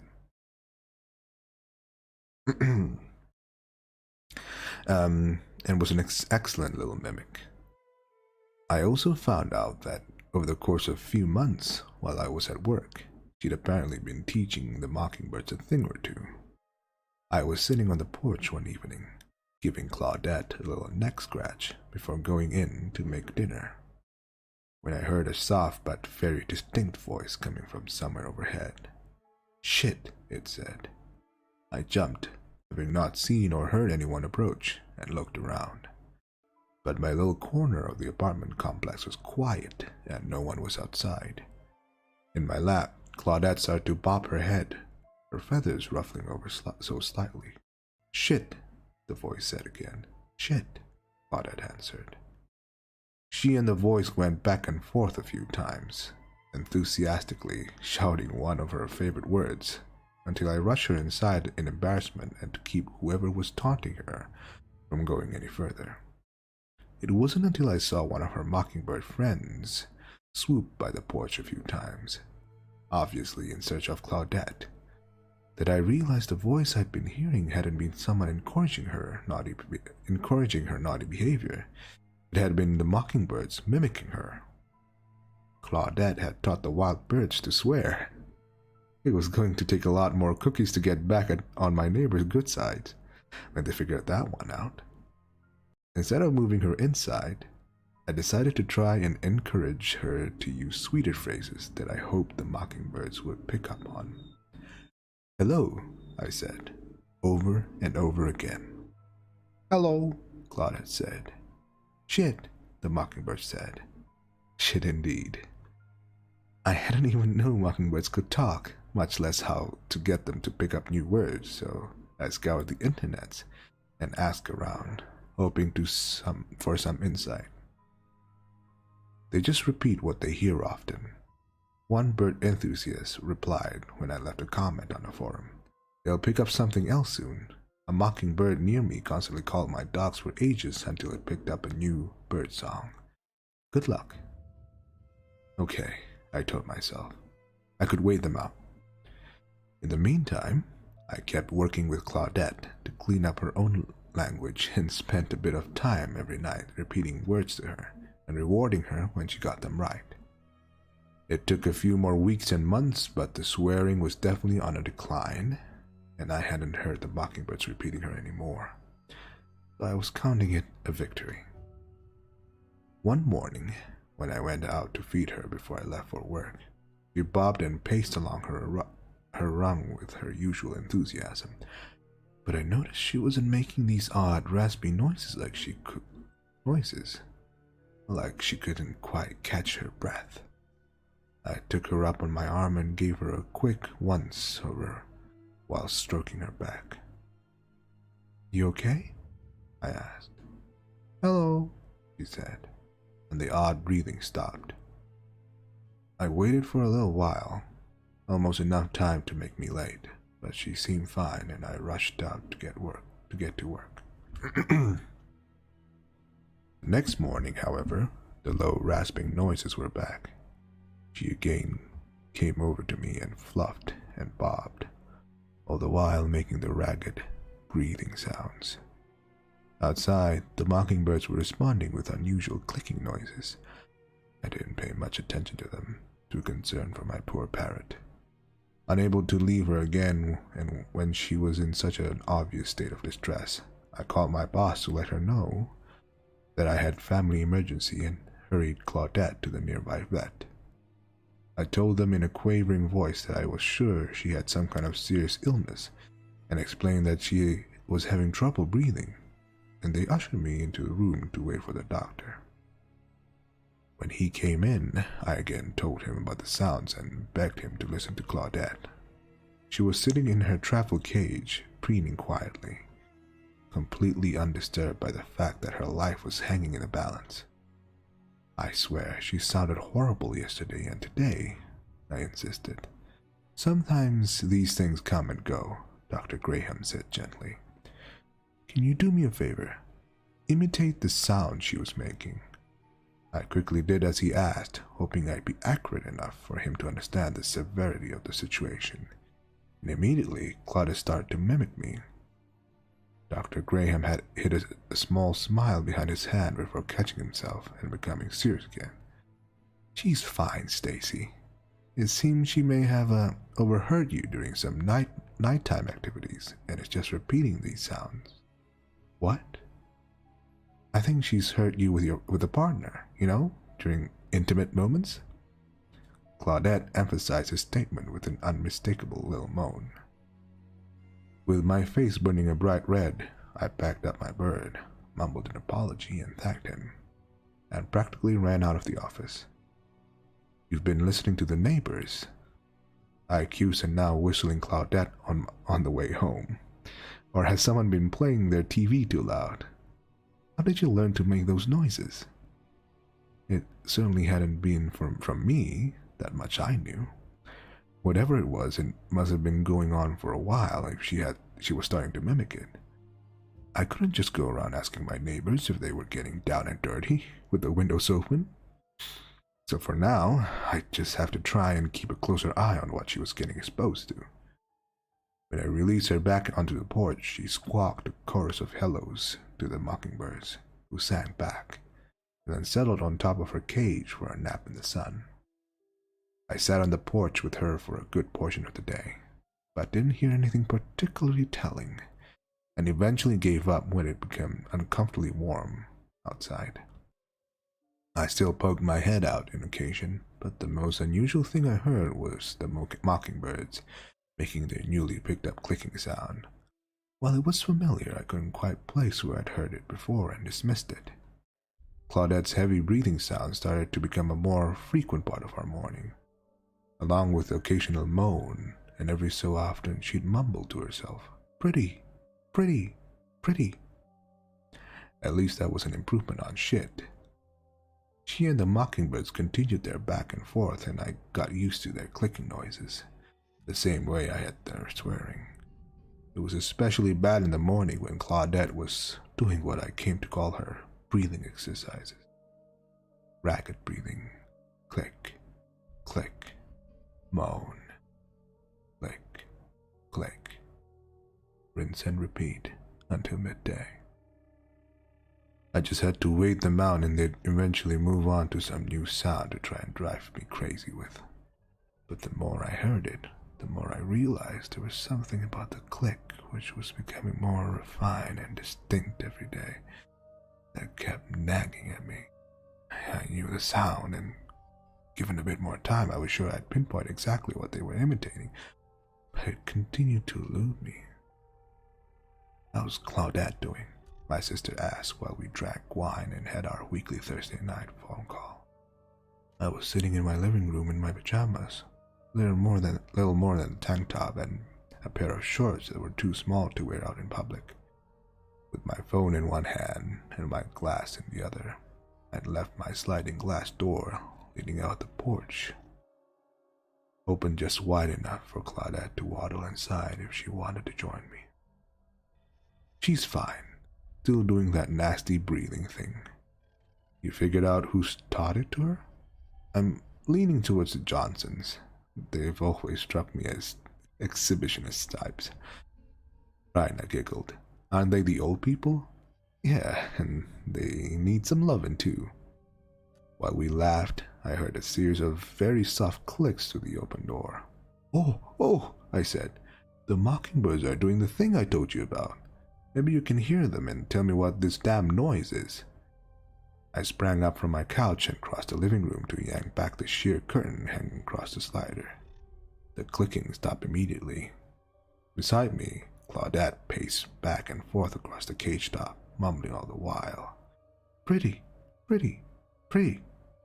A bush on the other side of the screen shook just slightly. The light from inside the apartment reflected off the porch screen, making it difficult to see outside, and I froze. I can't hear them, Raina said in my ear. Daisy? The bushes rustled again. Claudette started to make the shuddering, raspy breathing sounds. From the trees overhead, the mockingbirds responded with their clicks. I now recognized the sound with sudden, chilling clarity. Raina, I said as calmly as I could. I think someone's in my bushes. As soon as those words left my mouth, a dark figure sprang upright and was making a mad dash around the side of the apartment building. It happened so quickly that I couldn't make out much. No features, nothing significant. Just dark clothes and maybe a hat. And then he was gone. Raina was asking me in a near panic if she should call the police, while I was too stunned to answer. It had taken months for me to teach Claudette words, months for her to pick up new sounds, months for her to learn to mimic accurately. No doubt it would have taken the same amount of time listening to someone's breathing heavily and moaning to repeat the sounds accurately. My stomach dropped fast and far, and I thought I might vomit. I hadn't learned those sounds from noisy neighbors or a television show. She'd learned it from the man who'd been hiding outside my apartment, panting like a dog while he watched me. I stumbled back against the slider and scrambled to get inside again. Over my shoulder, one of the mockingbirds called out into the night from the treetop. Click, click. The perfect imitation of a camera shutter.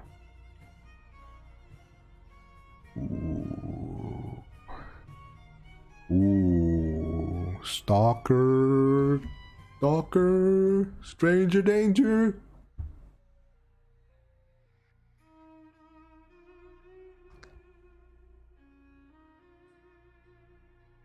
Damn. Man, the stalker was just... Oh my god. Ooh, boy.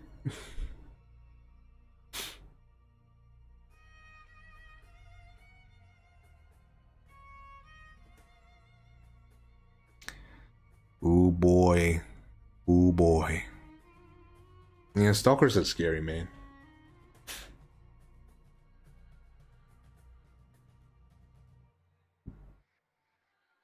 Maybe he's a bird watcher and he's enthusiastic about the birds. Man, I can't with these comments.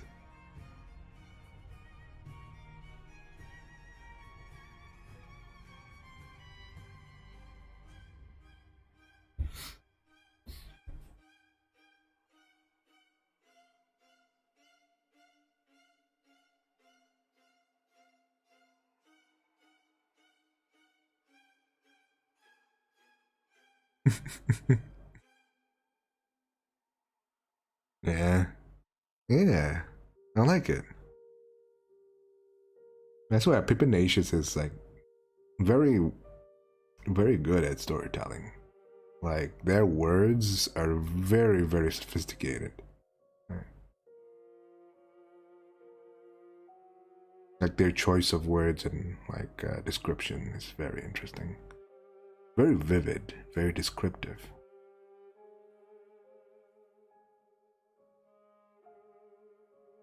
You picked some good ones, yeah. Yeah.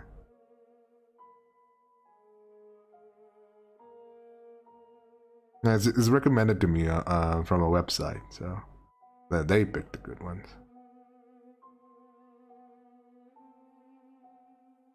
Man, like as soon as Claudette started saying "pretty, pretty, pretty," I knew it instantly what it was. It was a stalker, 100%. Yeah, it didn't occur to me that the click click was actually just a camera shutter. Yeah.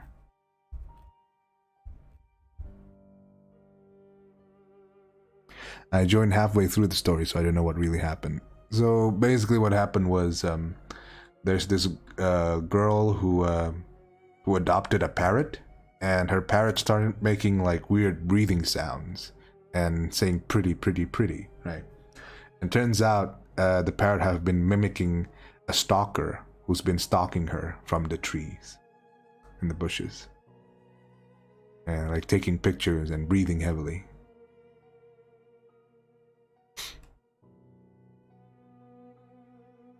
Got any more? I don't want to sleep tonight. TV, you should do these more often. Huh? Do you guys like these? I'm doing these because like it's Halloween and it's tis the season for scary stories. Sometimes I'm thankful that I'm too ugly to be kidnapped or stalked. Yeah. Ah, yeah. The pretty people gets it hard sometimes.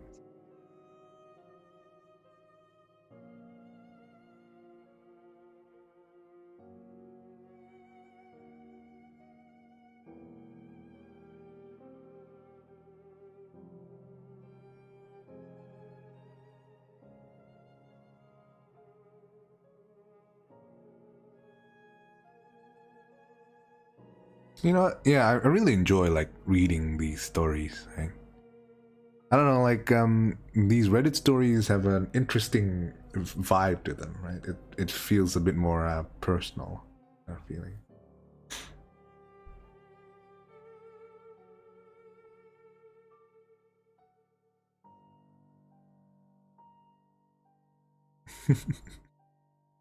Bye, Mochi.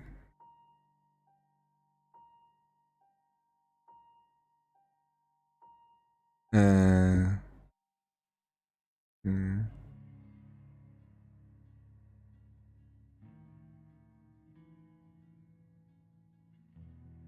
Yeah. I feel like stories, like scary stories, a lot of them sound awesome because it's like semi-realistic, right? You can totally see it happening and you kind of feel the fear and the chills down your spine. I DB ceritanya horror sih, but I feel sleepy again because of your voice. Lo baru bangun. Just woke up, Della? Wait, what time is it for you? Isn't it like late in Indonesia, supposedly?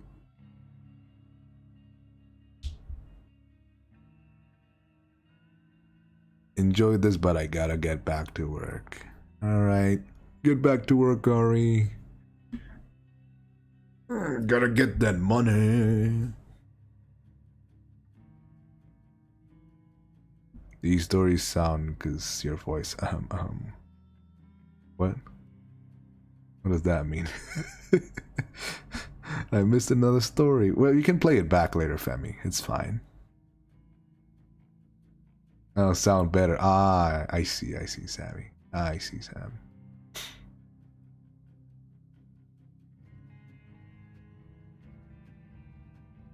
I'm supposed to sleep. What am I doing? I don't know. What are you doing, Shelly? Hi DB, I really I'm in love when you talk in Bahasa. Oh yeah, well, I mean it's my original language, my native tongue. So I sound more natural here when I speak in English. Hey Jaeger, thank you for the $1. Heart, heart, heart. I hope you enjoyed the horror story.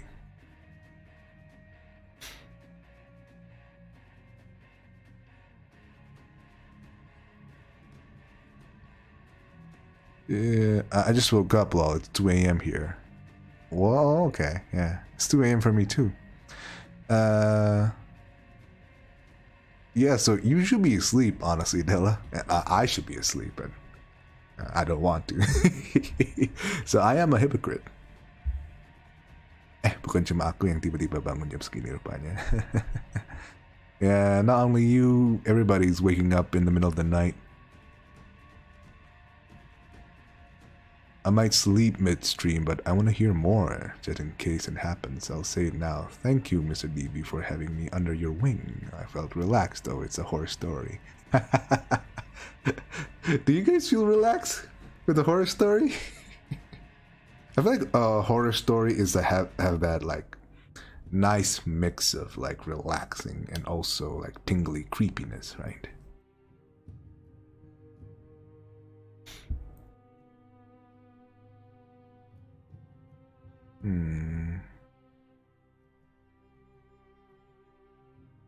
Okay, I was alone at home, kind of scared now.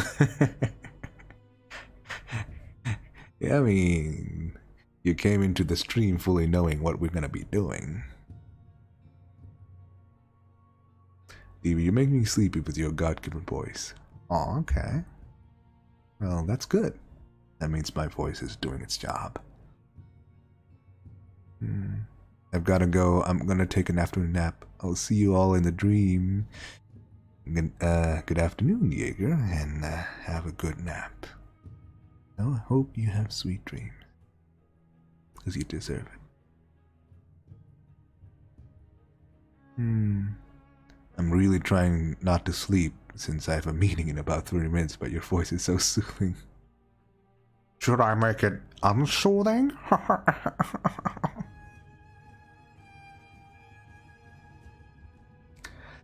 I thought he was hot, but he sounds so cute.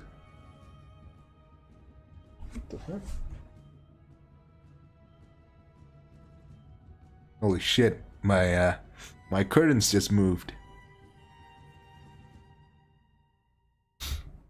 Getting paranoid here, guys.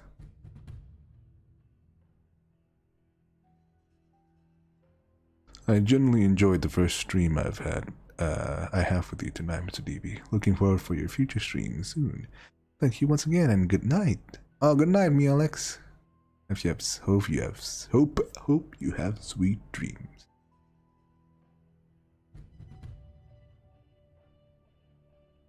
I'm working, so the horror stories are kind of relaxing. I suppose horror stories are kind of relaxing. Yeah. I mean, that's like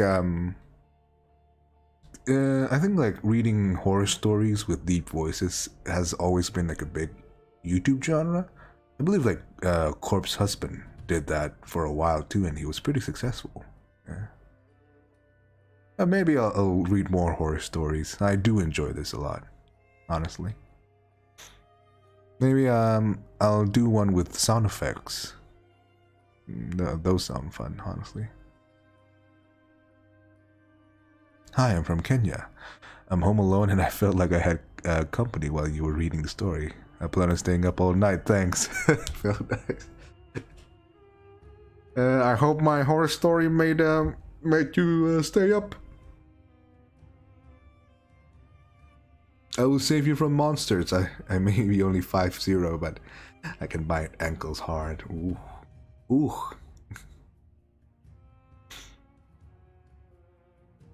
Alright.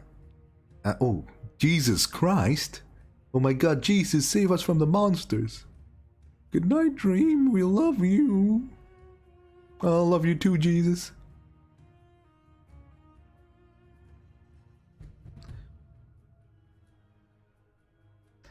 Ooh, I just looked up and there's this scary story titled "Something's Really Weird About My Sexy New Neighbor."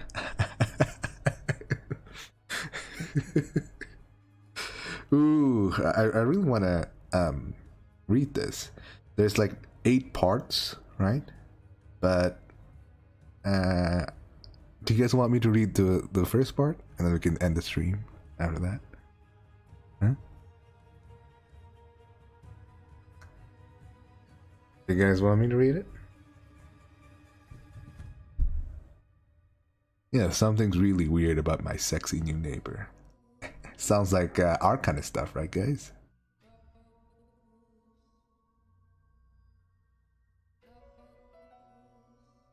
Yeah, sounds like Mochi's kind of story. All right, I'll read this one last story, and then after that, I'm gonna end the stream. Okay. This story is written by user Nazi Sharks. Wow. What a name. Something's really weird about my sexy new neighbor. Hey y'all, I'm Jean Baptiste. Everyone calls me JB. Oh my god, who the hell calls themselves JB? About 2 weeks ago, my parents moved me and my little bro into a fancier home in Tulsa, Oklahoma. Dad got a new, better paying job. That's the reason they gave us. I know they wanted to keep Sam out of trouble. He's a good kid. He's just got a lot of imagination. I tell him he shouldn't make comics. Anyway, we were only there for a day or two when Sam starts to notice our new next door neighbor. I'm like, what's the big deal? Because he's telling me I have to come see the neighbor quick before she goes in. So I rush over to his bedroom window, because it looks down on the neighbor's house. I'm thinking I'm gonna see a weirdo with a stuffed cat or something, but it's just this older woman, maybe about 40. She looks pretty in like a Barbie doll kind of way. It's weird though, because it's really raining out and she's just walking to the road to check her mailbox. Oh wait, the song is too epic. Let's change it. Let's change it to something slower.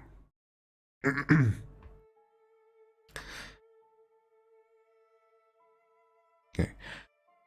You see the titties on that? Sam asked. I slapped the back of his head. Dad taught us to treat women with respect.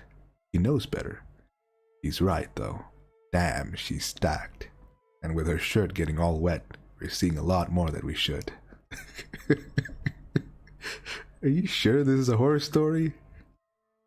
Bet you wish you picked this room, Sam said. I have to admit, I was a little jealous. The neighbor on my side's a fat guy who likes mowing shirtless. How's that fair? So I said to him, I think we'll be spending a lot of quality time together. And that's how and why we started paying so much attention to the neighbor. Sam swiped Dad's old army surplus binoculars. I had a telescope from when I was 12 and thought I'd be able to see other planets and stuff. We started turning out the lights at night and hoped for a show. Day 6. It didn't take long before we noticed some odd things about her. Like she never sleeps. Her lights stay on all night. We see her walking around, still in the same shirt, like she didn't change it in days. I don't care if she doesn't sleep, Sam said. Why the hell won't she get naked? Maybe she's a meth head, I said. That's a big thing in Oklahoma. She didn't look like a meth head. How'd you know? The internet. We moved in six days ago. That night was the first Saturday after we moved in. That's when we saw the first really strange thing happened. We were peeking out the window like usual. Nothing's happened in a while, and we're getting tired. Screw this, I say. He's never gonna show the goods. JB, Sam said. No, I'm going to bed. I can see tits on the internet all I want. Sam grabbed my hand, not my arm, my hand. Hadn't done that since he was like 5. JB, look, he said with a swallow. He was pointing to her backyard. I looked where he was pointing.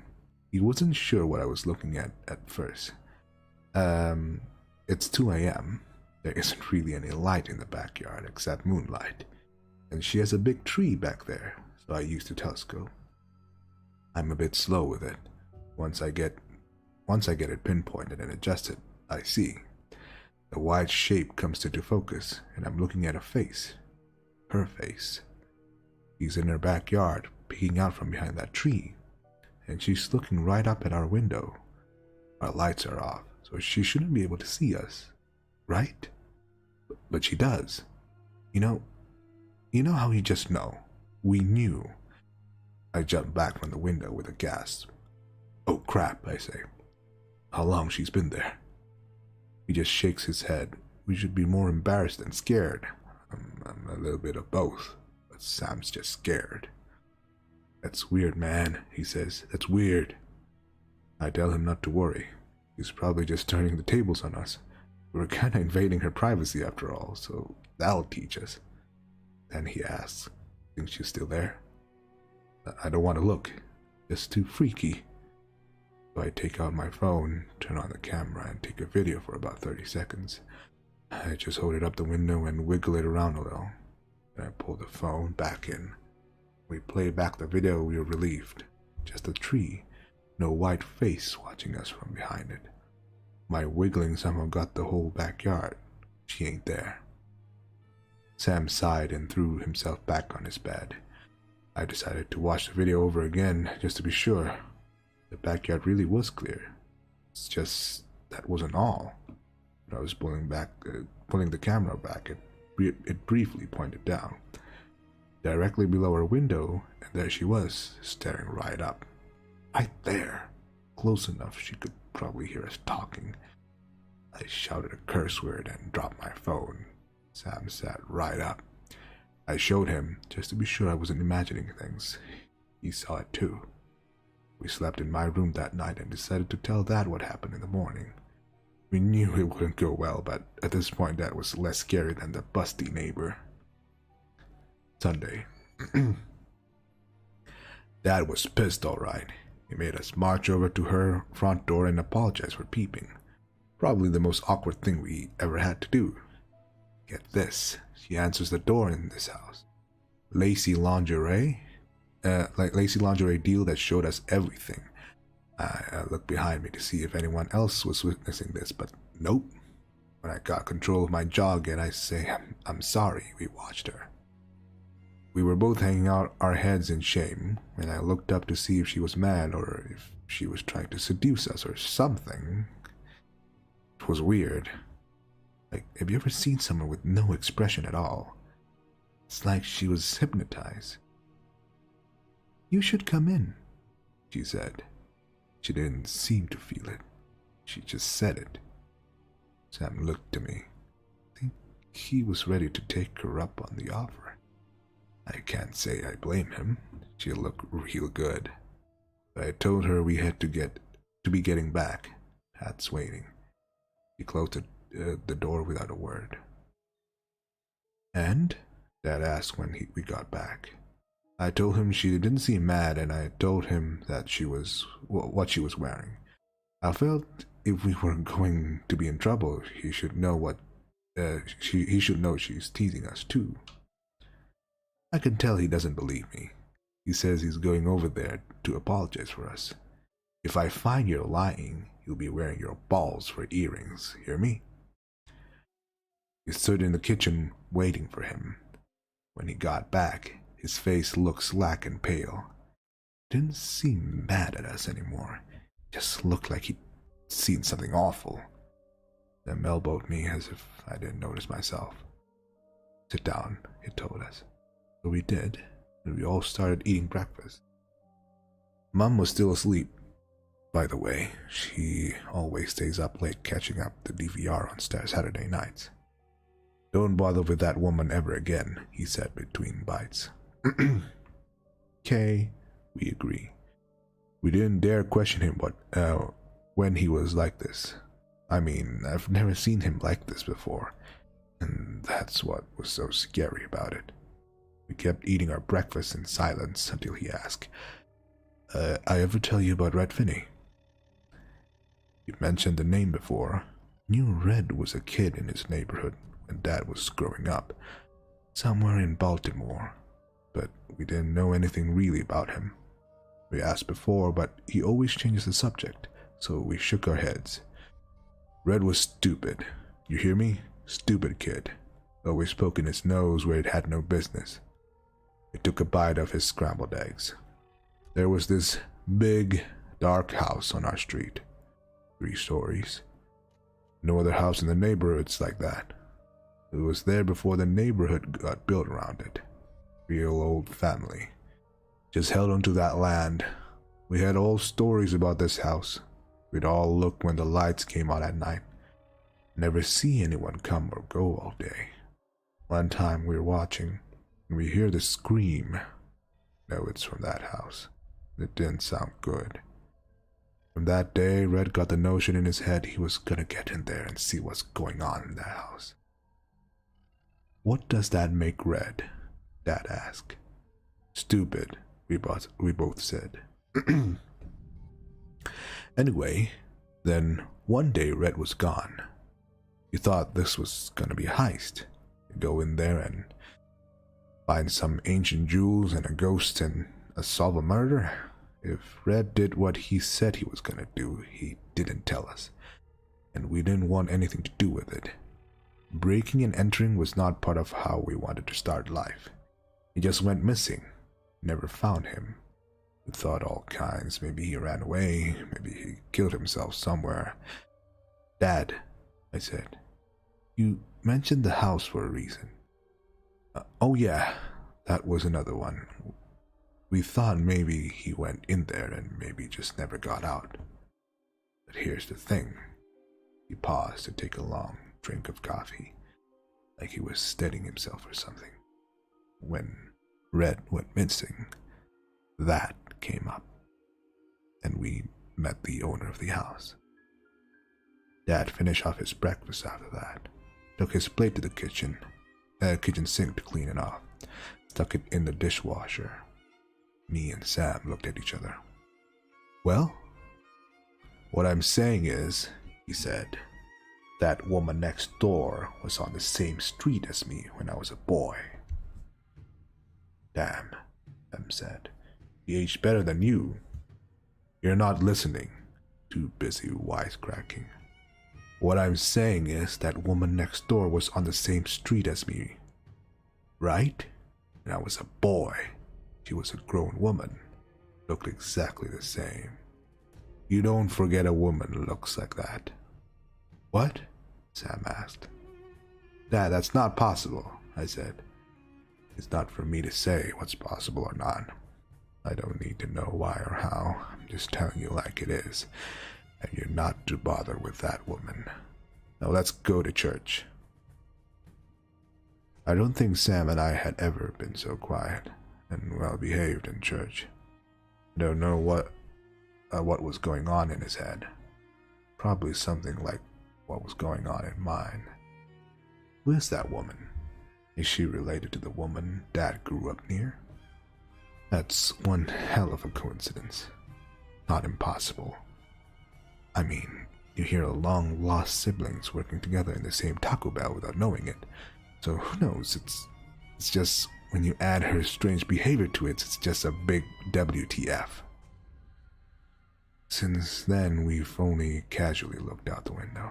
She hasn't been in the backyard staring at us anymore, and we've kept our word to Dad and left her alone. This other part of me just can't get her out of my head. I don't think Sam can either. He slept in my room twice since then. I think she's watching, he said. I asked if he looked, and he says, not a chance. That's where it's at. I'll tell you if anything else weird happens. Hopefully not, because we're stuck in this house for a long time. Whoa. Oh boy. Oh boy. Oh boy, what is she? Is she like a marionette maybe? Hmm. Damn. Yeah, there's like 8 parts to this, so maybe if you guys like this, leave a like, so I know, then I can make another horror story stream, and I can read the rest of this story. I can't believe I came back because someone told me about the neighbor story. Yeah, you missed it, Mochi. It's my sexy neighbor. I just finished it. There's actually like 7 parts, so it's pretty interesting. I think the story gets deeper and deeper.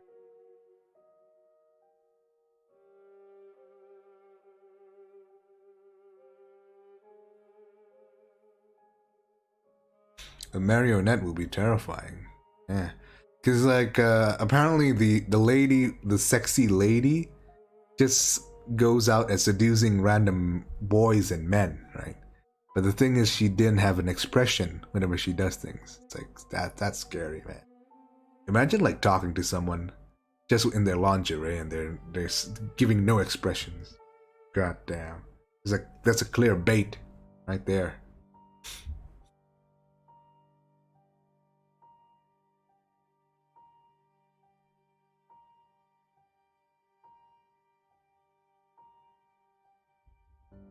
Imagine getting scared of going to the toilet because of a sexy neighbor.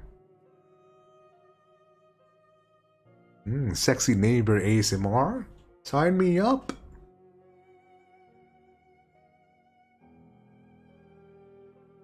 Yeah, but it says like it's like a woman in her 40s, right? Yeah, but that's a thing though. The dad actually saw the woman when he was a boy. How the hell does the rest of the neighborhood not like find that strange that like they have like a vampire in their midst?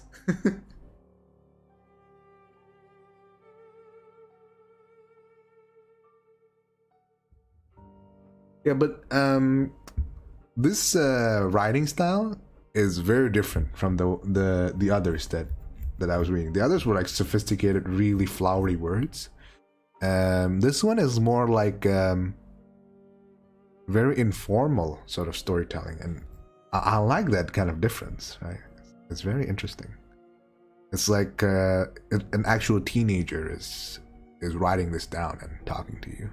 That's really nice.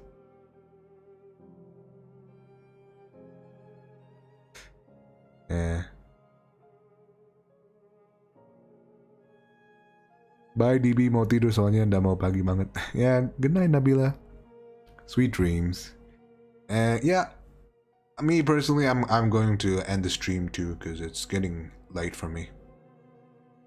I hope you guys enjoyed the horror story. Honestly, it's so fun to read these stories because I've actually never read horror stories before, and actually, like compared to like normal bedtime stories, I really find these really interesting. Right? These stories make you think. They're not scary per se, right? Except for the grandma one. The grandma one kind of got me a bit. That one's pretty scary, but these ones are okay.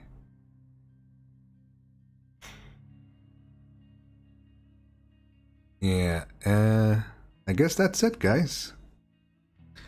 Thank you for joining my horror stories stream, and I hope you guys are having a good night or a good day or a good afternoon, wherever and whenever you are. And I suppose I'll see you all in the next stream. Or dream, whichever it is. Bye bye. Night night, everybody.